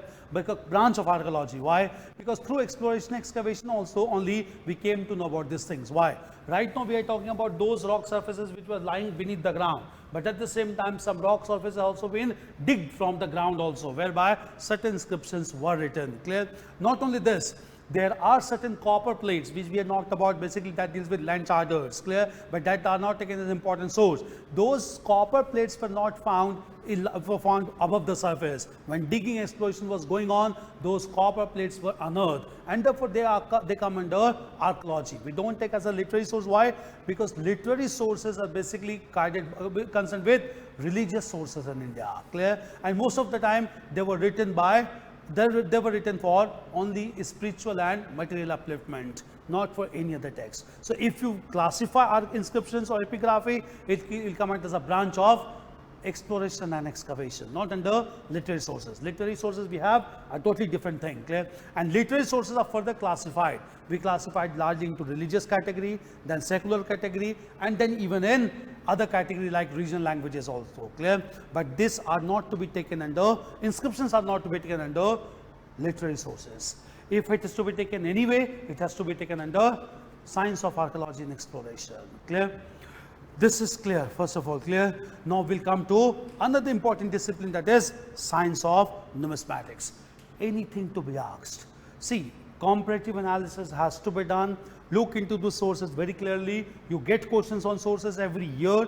You need to understand the relative validity, clear?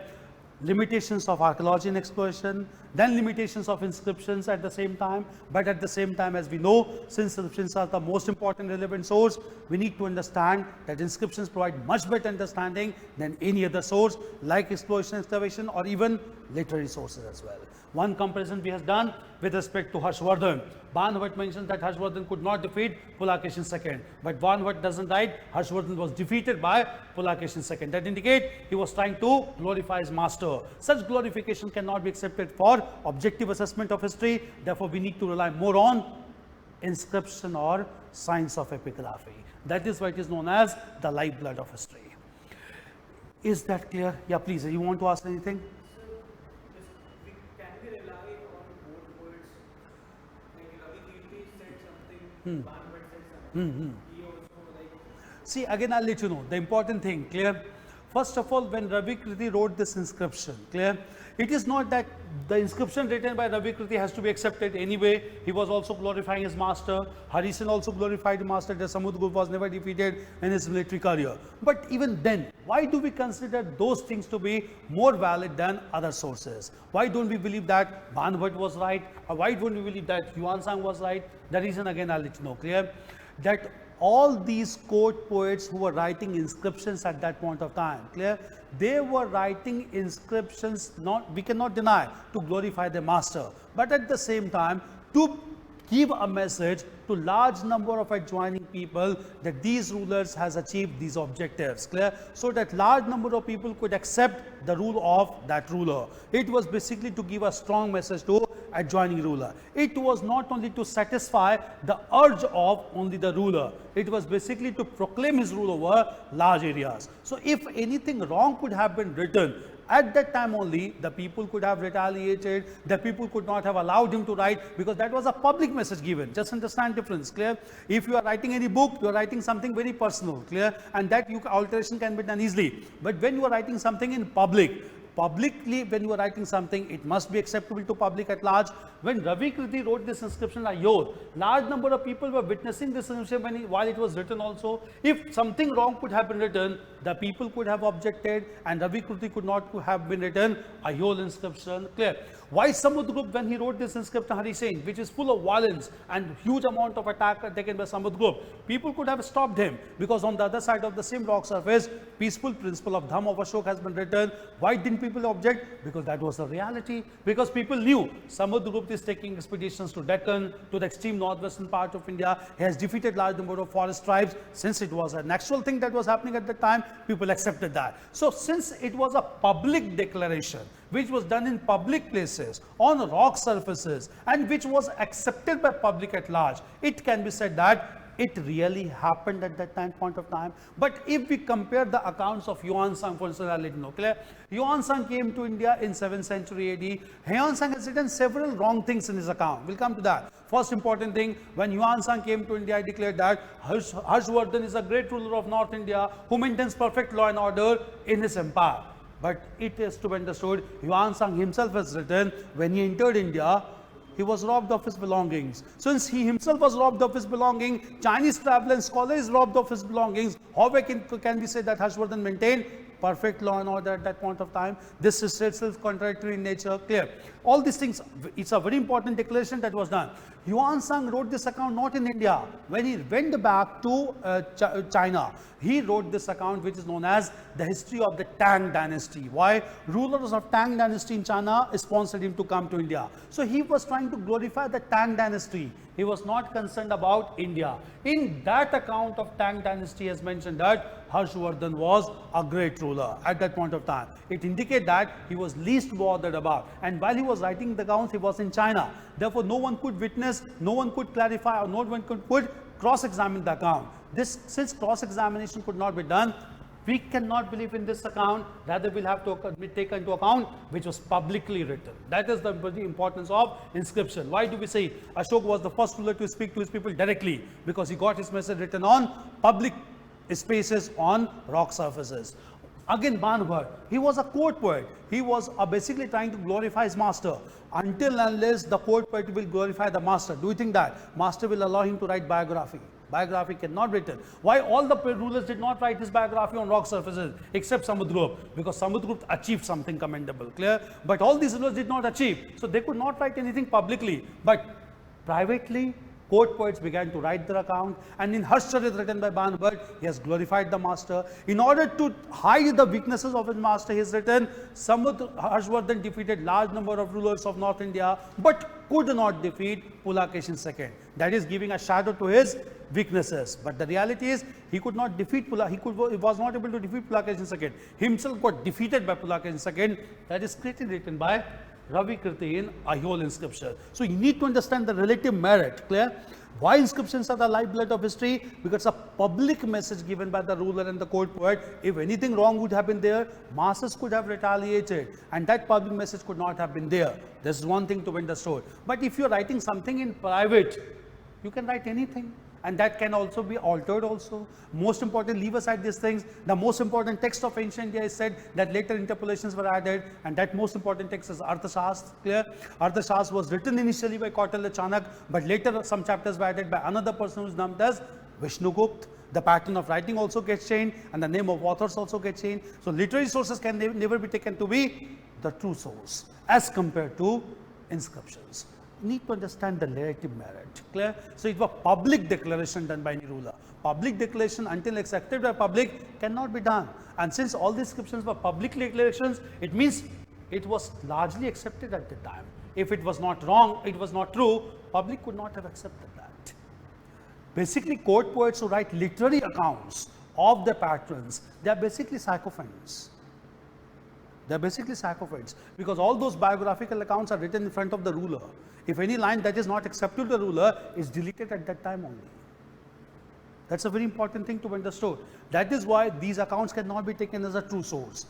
When Abul Fazl was writing Akbarnama, he was writing Akbarnama in front of Akbar. When he used to say that he's going to write this sentence, he used to look on the face of Akbar. If Akbar had anything mental reservation, his eyebrows began to shift and in direction, Abul Fazl used to change the statement because he knew that is not pleasing to his master. Clear? So basically, any person who writes biography, especially literary accounts, they are sycophants. That cannot be taken. That is why we'll see the accounts of Abul Fazl, the accounts of other, even Amir Khusro, these accounts are taken with huge amount of pinch of salt. They are not taken totally as objective account. Therefore, in this contrast, inscriptions are very important. And understand the difference here only I'll let you know. All these sources like inscriptions, excavations, numismatics will study only in ancient India, will not study in medieval India. Because in medieval India, no exploration, no excavation were done at that point and no material remains. Because largely whole medieval Indian history is based on literary accounts. The greatest legacy of Islamic scholars over India is they started the sense of historical writing. Clear? That started with arrival of Turkish writers in India. Since large number of historical or literary accounts are available to us, even that mentions year by year the developments. We don't refer to other sources. But in ancient India, we have to refer to diverse sources because there are multiple sources and each needs to be cross-examined to arrive at valid conclusion. Therefore, ancient India has to be based on sources. Medieval India also, but we have plethora of literary sources, starting with arrival of Turks, that is Mahmud Ghazni only. We have Kitab al-Hind, clear? We have another source that is Shahnama, which was written by Firdausi. Then again, coming back to Muhammad Ghori and his clash with Prithviraj Chauhan, we have a biographical account of Prithviraj Chauhan, that is Prithviraj Jaso, written by Chand Bardai. We have got plethora of sources from there, clear? And since real history writing starts from there, we don't have to refer to multiple sources. Multiple sources only for ancient India. Is that clear? Okay, coming to another important dimension, that dimension is the study of currency and coin, that is known as the science of numismatics. Clear? Right, introduction first of all, clear?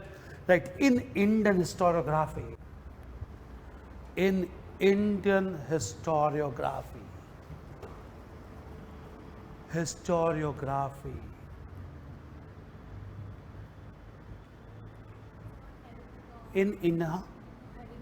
no, you just write in continuity. Just underline the word that is numismatics and epigraphy. In Indian historiography, study of coins and currency system. Study of coins and currency system has been done elaborately to comprehend socio-economic, first of all, to comprehend socio-economic as well as political conditions of ancient India, even political as well, political conditions of ancient India. Right, the discipline related to the study of coins, the discipline related to the study of coins is known as numismatics,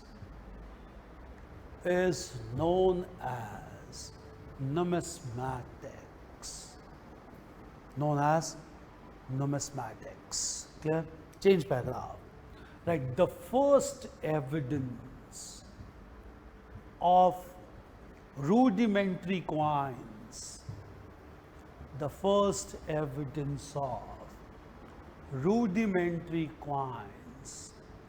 comes from Indus Valley civilization,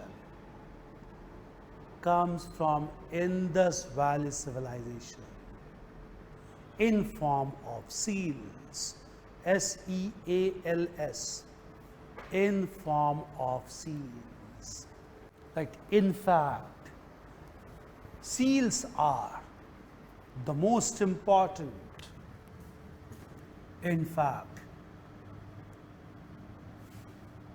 seals are the most important artifacts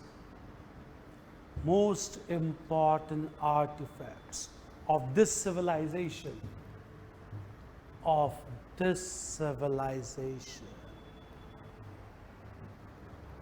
Clear, right?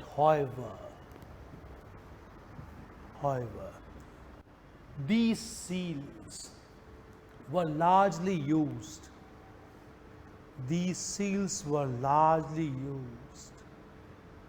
as medium of transaction,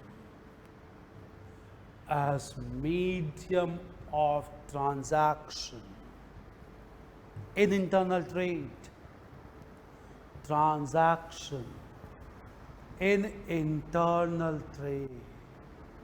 Clear? Right, the external trade during Indus Valley civilization,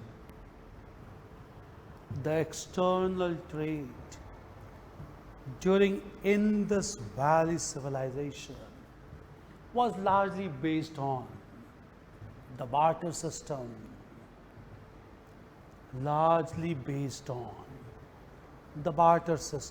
even though some coins has been found in Mesopotamia also, but it was largely based on system of barter, exchange of goods, based on barter system. Change paragraph. The real beginning of currency and coinage,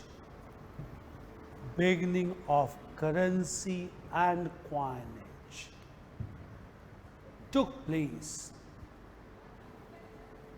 place during the 6th century BC.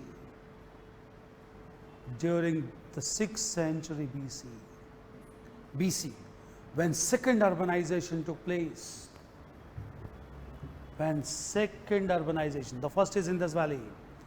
When second urbanization took place in the Gangetic Plains,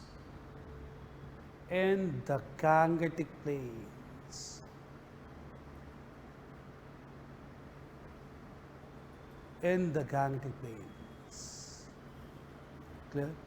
Right, these coins were largely made of copper,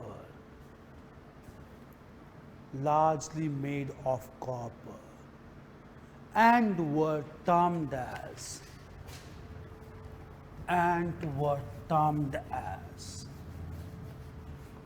the punch marked coins,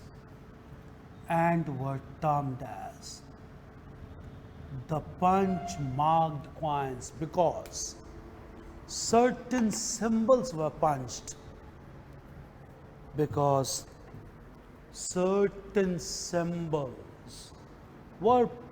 on these coins as a royal sign,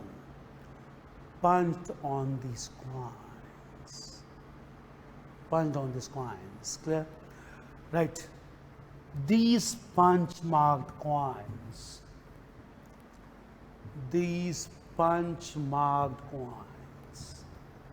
indicate flourishing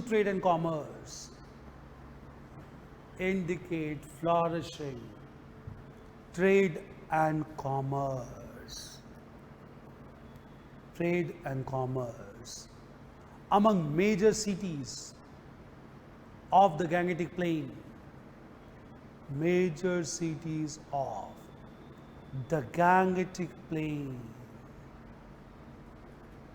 patronized by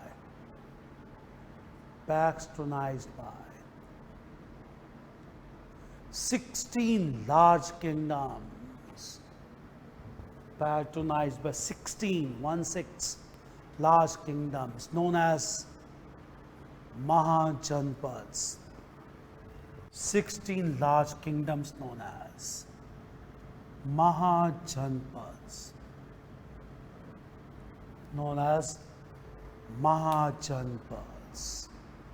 Clear?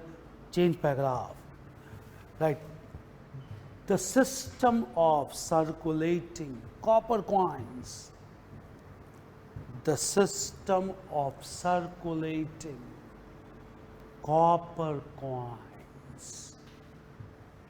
copper coins continued during Mauryan rule,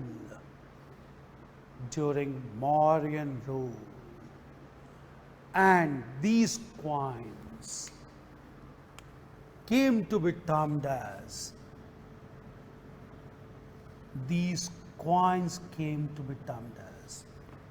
Karsapanas, copper, came to be termed as Karsapanas, or simply as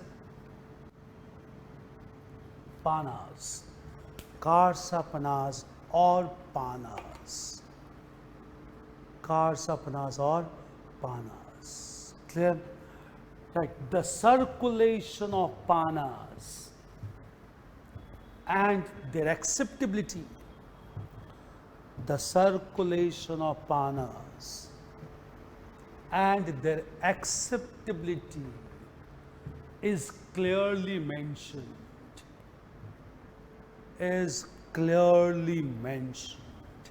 in the Arthashastra of Kautilya,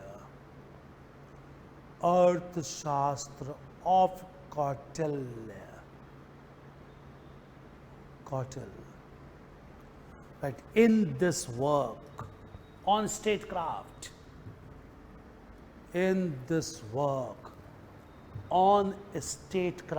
make it clear, even though it's Arthashastra, it mentions very least about economy. Clear?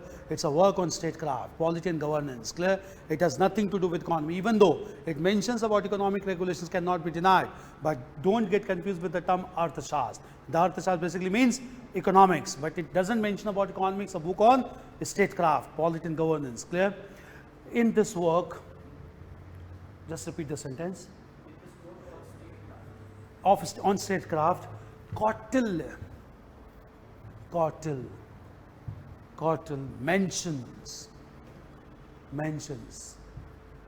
mentions the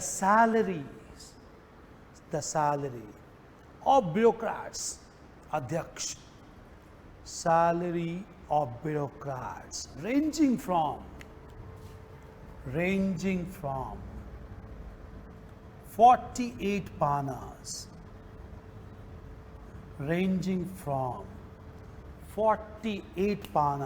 to 60,000 panas. Now coming to historiography, clear that this range clearly indicate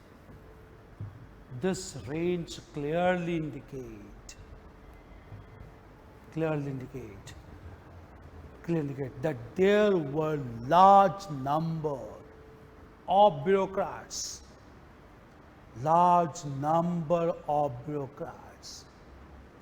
with clear-cut hierarchy. Salaries varied with clear-cut hierarchy, which in turn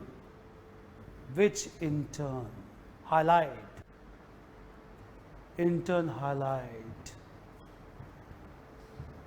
that Mauryan rulers maintained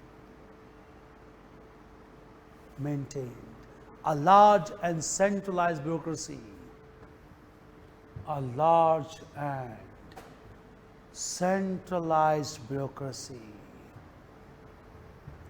centralized bureaucracy.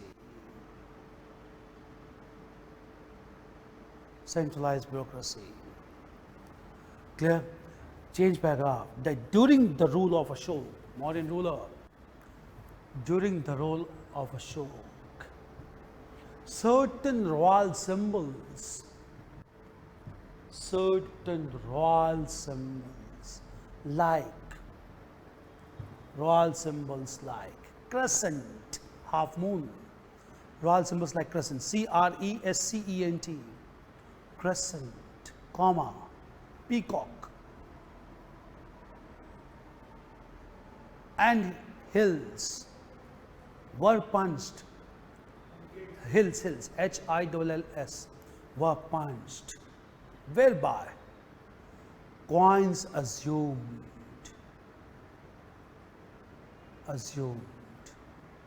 artistic role, assumed artistic role, artistic role. Clear? Right. During the phase of Ashok,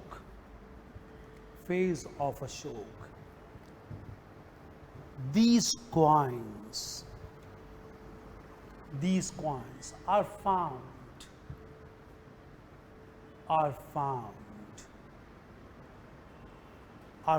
in the frontier regions, that has enabled scholars, even political history is important, that has enabled scholars to define the political boundary of Mauryan Empire,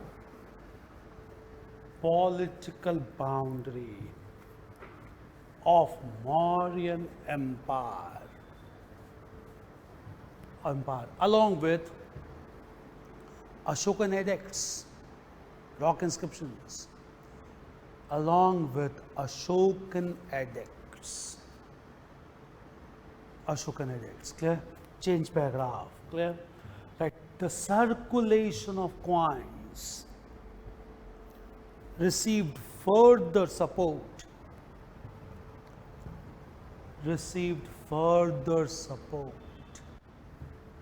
in the post-Mauryan period.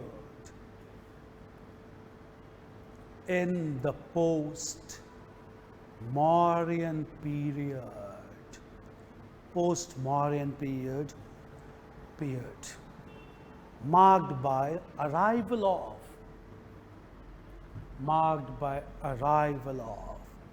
Central Asian tribes,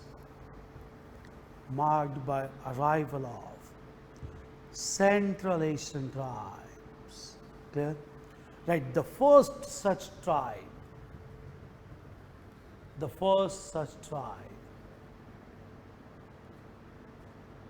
known as Indo-Greeks,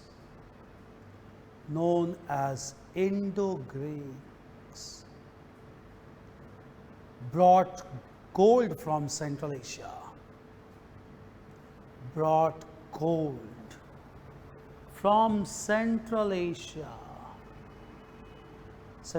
and began to issue gold coins for the first time. Indo-Greeks, gold coins for the first time. Clear? That these coins are of great historical importance. These coins are of great historical importance as it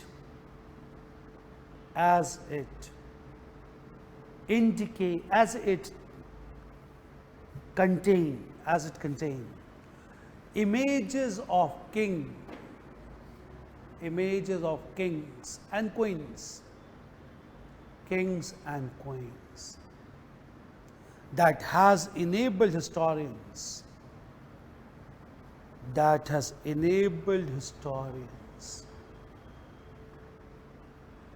to understand the history of Indo-Greeks,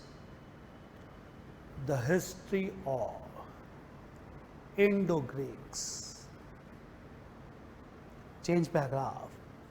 That the most important contribution to numismatics,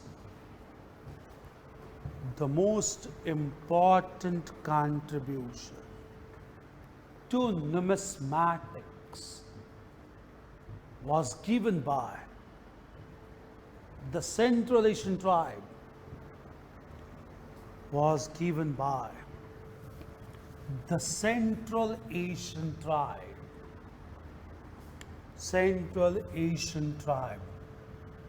of Kushans,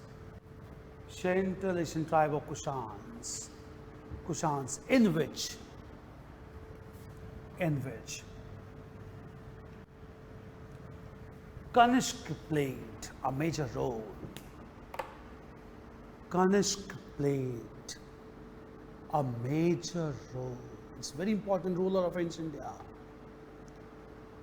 Right here only, Kanishk was the only ruler of ancient India. Kanishk was the only ruler of ancient India, who kept large parts of Central Asia,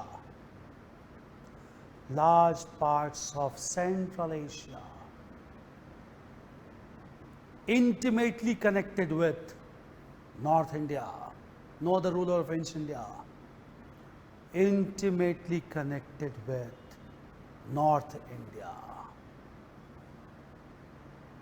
Clear?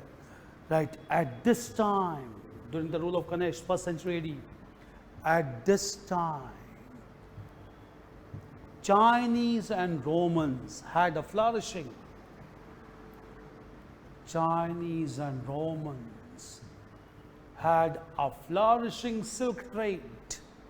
Mainland Silk Route had a flourishing silk trade passing through Central Asia.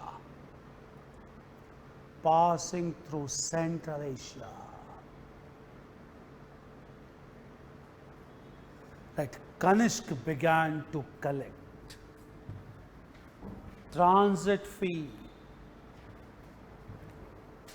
Kanishk began to collect transit fee in form of gold.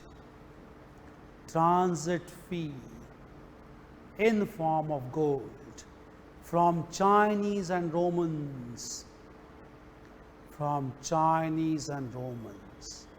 That led to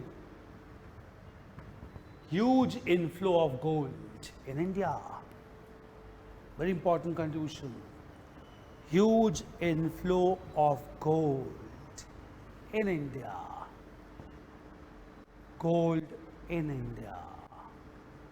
Clear? Right. Kanishk began to issue large number of gold coins.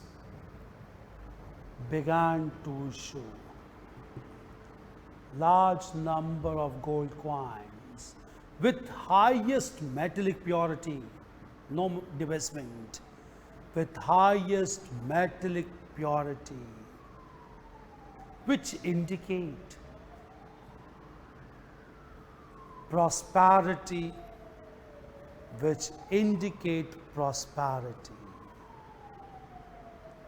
Right. In fact, historians claim that economic vibrancy was at its peak. Economic vibrancy was at its peak.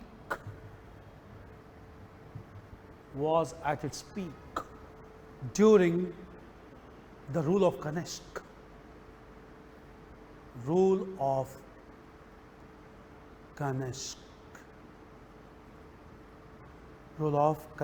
Change paragraph. Clear? Right. With respect to numismatics,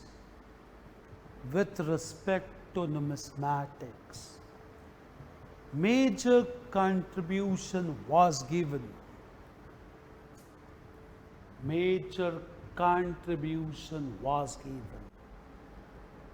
By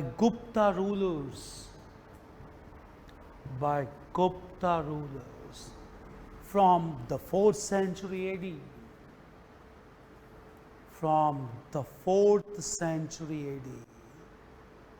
Clear? Right. They issued largest number of gold coins.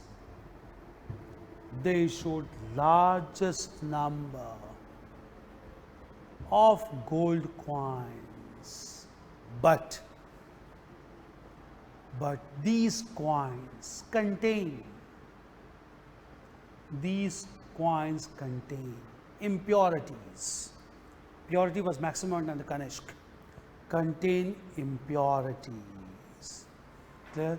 Right, such debased gold coins, DEBASED, such debased gold coins were termed by Guptas,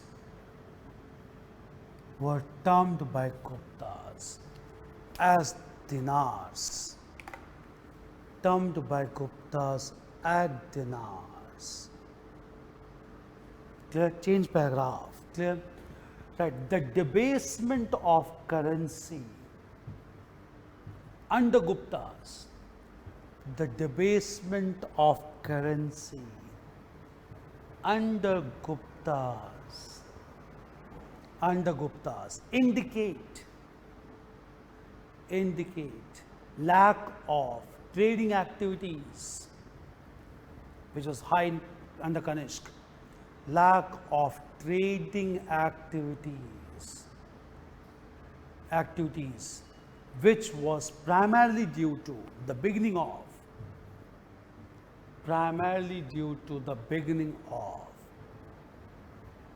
feudalism in India. Beginning of feudalism in India. It's a very important trend. Clear? Right. Gupta rulers began to provide land grants. Gupta rulers began to provide land grants to Brahmins and military soldiers. Land grants to Brahmins and military soldiers. That led to focus on agriculture,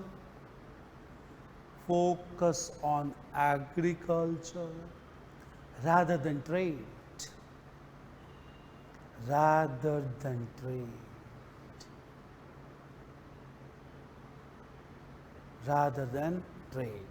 Clear? Right. The feudal phenomena continued.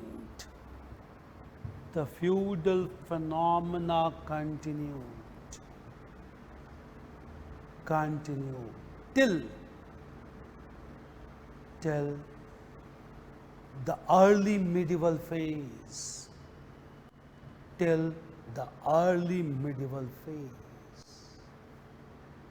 Okay?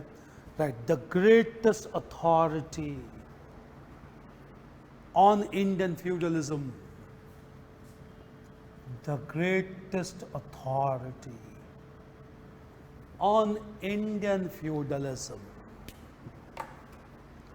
R.S. Sharma, Ramsaran Sharma, feudal R.S. Sharma, has highlighted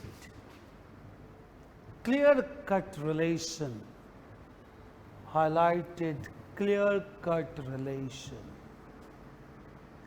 between feudalism and lack of coins.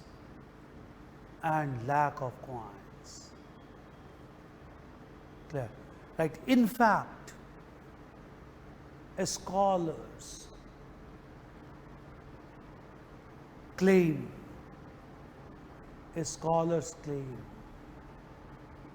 that early medieval phase till 10th century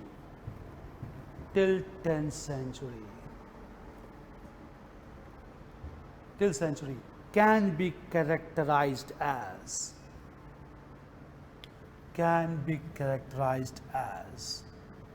a phase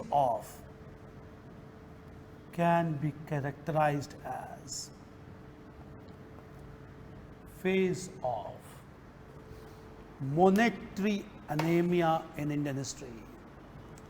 Phase of D.D. Kosambi, R. Sharma will come to this. Phase of monetary anemia in Indian history. It was drained off. Clear? In India till 10th century. From 10th century, trade began to be revived. Anemia. Clear? Right. Next paragraph. Right. The study of coins. became important became important with arrival of Turkish warriors to India. Arrival of Turkish warriors to India. Warriors to India. Warriors to India. India, which led to circulation of silver and copper coins. Silver and copper coins. Clear? Right. In historiography, it's a very important development. In historiography, it is acceptable that Muhammad Ghori, G-H-O-R-I, Muhammad Ghori defeated the Rajput ruler,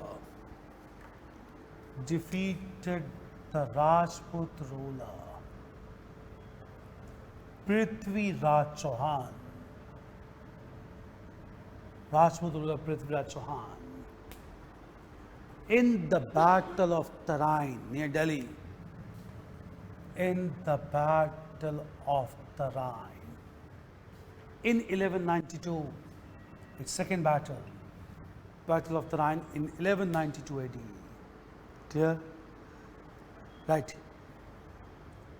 Consequently, Muhammad Ghori allowed Prithvi Raj Chauhan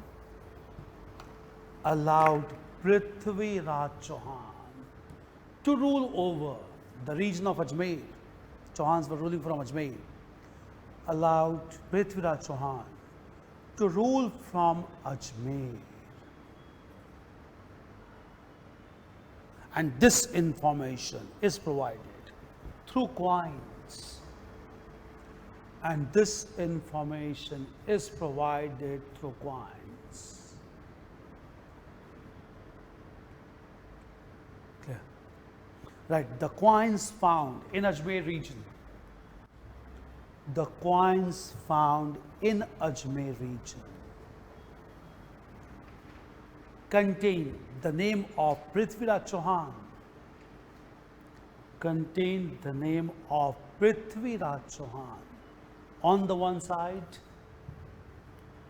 Chauhan on the one side, and the name of Muhammad Ghori on the other side. Muhammad Ghori on the other side. Okay? That such political information derived from coins, such political information derived from coins is important, because a contemporary literary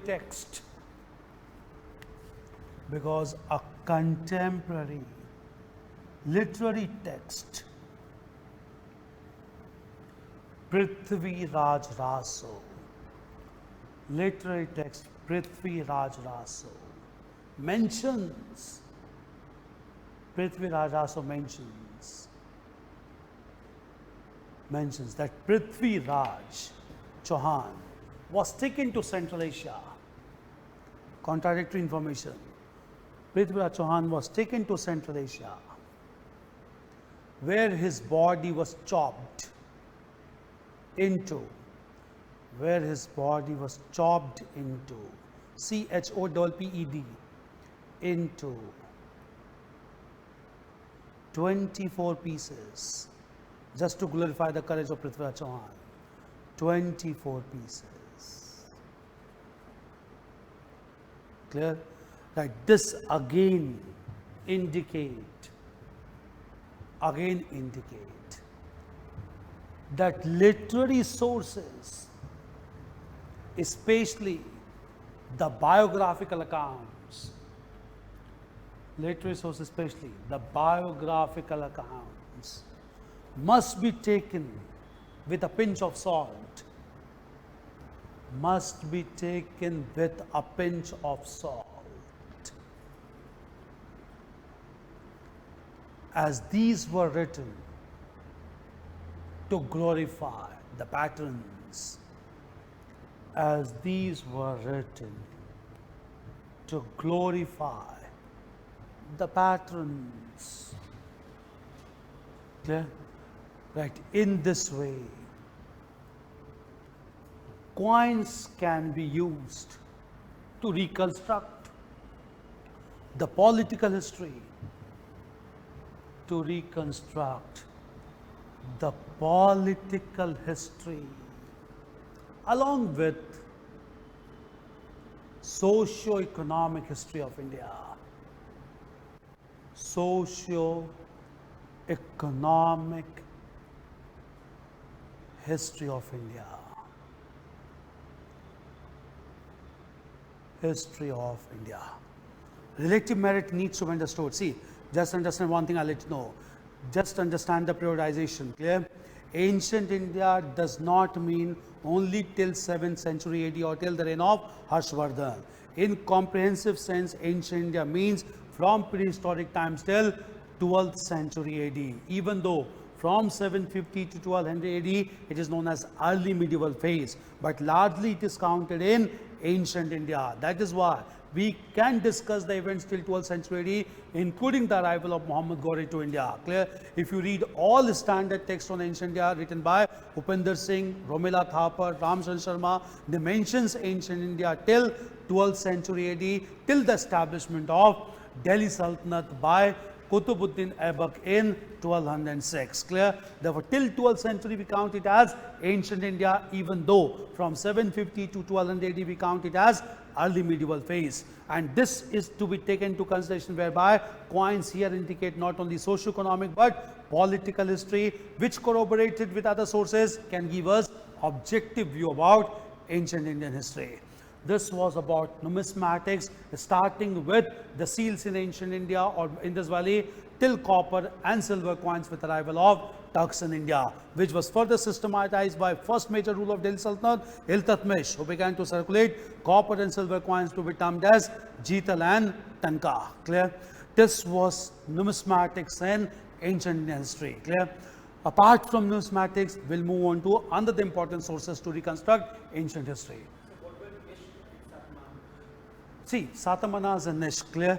These are terms used for coins only, but again I'll let you know. These started to be used basically in Nishk and Satamanas when merchant guilds began to be formed. Clear? And merchant guilds largely began to form from the period of Kushans only, but maximum number of guilds operated during Gupta period. Guilds began to issue coins. Clear? These coins were termed as Nishk and Satamanas. Clear? There were different terms used for coins which were used for circulation in definite regions. Clear? Why? Because in Gupta period, again I'll let you know, unlike Mauryas maintained centralized control over large empire. Guptas could not maintain centralized control because they began to give lands to the feudal lords. That resulted into fragmentation of territory. And in those fragmented territories, when traders began to organize their trade, they began to promote their trade according to their own system of currency and coinage. And those merchant guilds began to circulate the coins, which they termed as Nishk and Satamanas. They were terms just because of merchant guilds, because Gupta rulers did not maintain centralized control. But Chanakya advised Mauryan rulers to maintain centralized control. So there was only one currency in Gupta Mauryan period,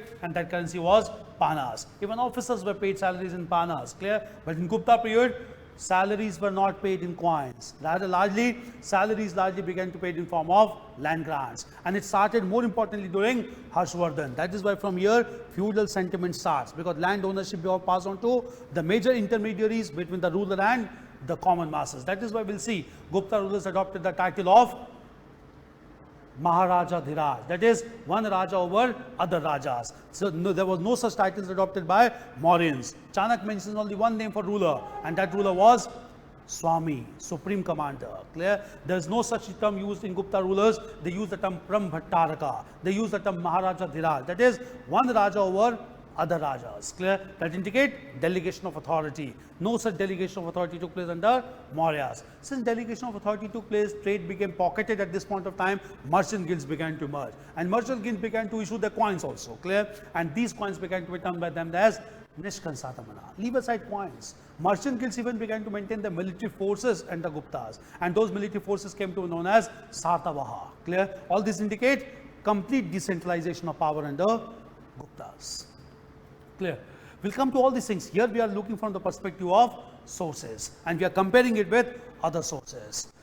This was another important source, that is numismatics or coins. Now we'll move on to another important dimension of sources, that is related to surviving monuments from ancient India. The most important monuments being religious monuments like stupas and then followed by temples, largely in the southern part of India. We'll look into the importance of those monuments to understand historical developments in ancient India. How far those monuments can also be used to understand and to corroborate other informations available for ancient Indian history. This much is clear till numismatics. That is, first is archaeology, that is exploration excavation, then followed by epigraphy, that is inscription, and then by numismatics. From among all these sources, the most important being inscriptions or signs of epigraphy.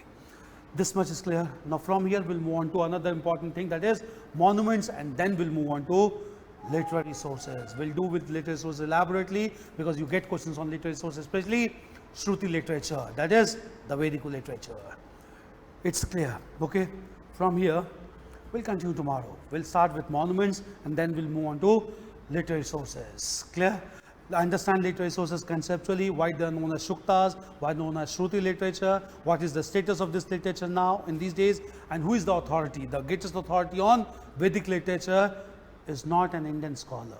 The greatest authority to study Vedic literature is a German scholar, Max Muller. Clear? He is considered to be the greatest Indologist. Clear? A person who took deep interest in Indological studies, F. Max Muller. We'll come to Vedic literature also. It's fine, clear? We'll continue from here tomorrow. Clear? Thank you.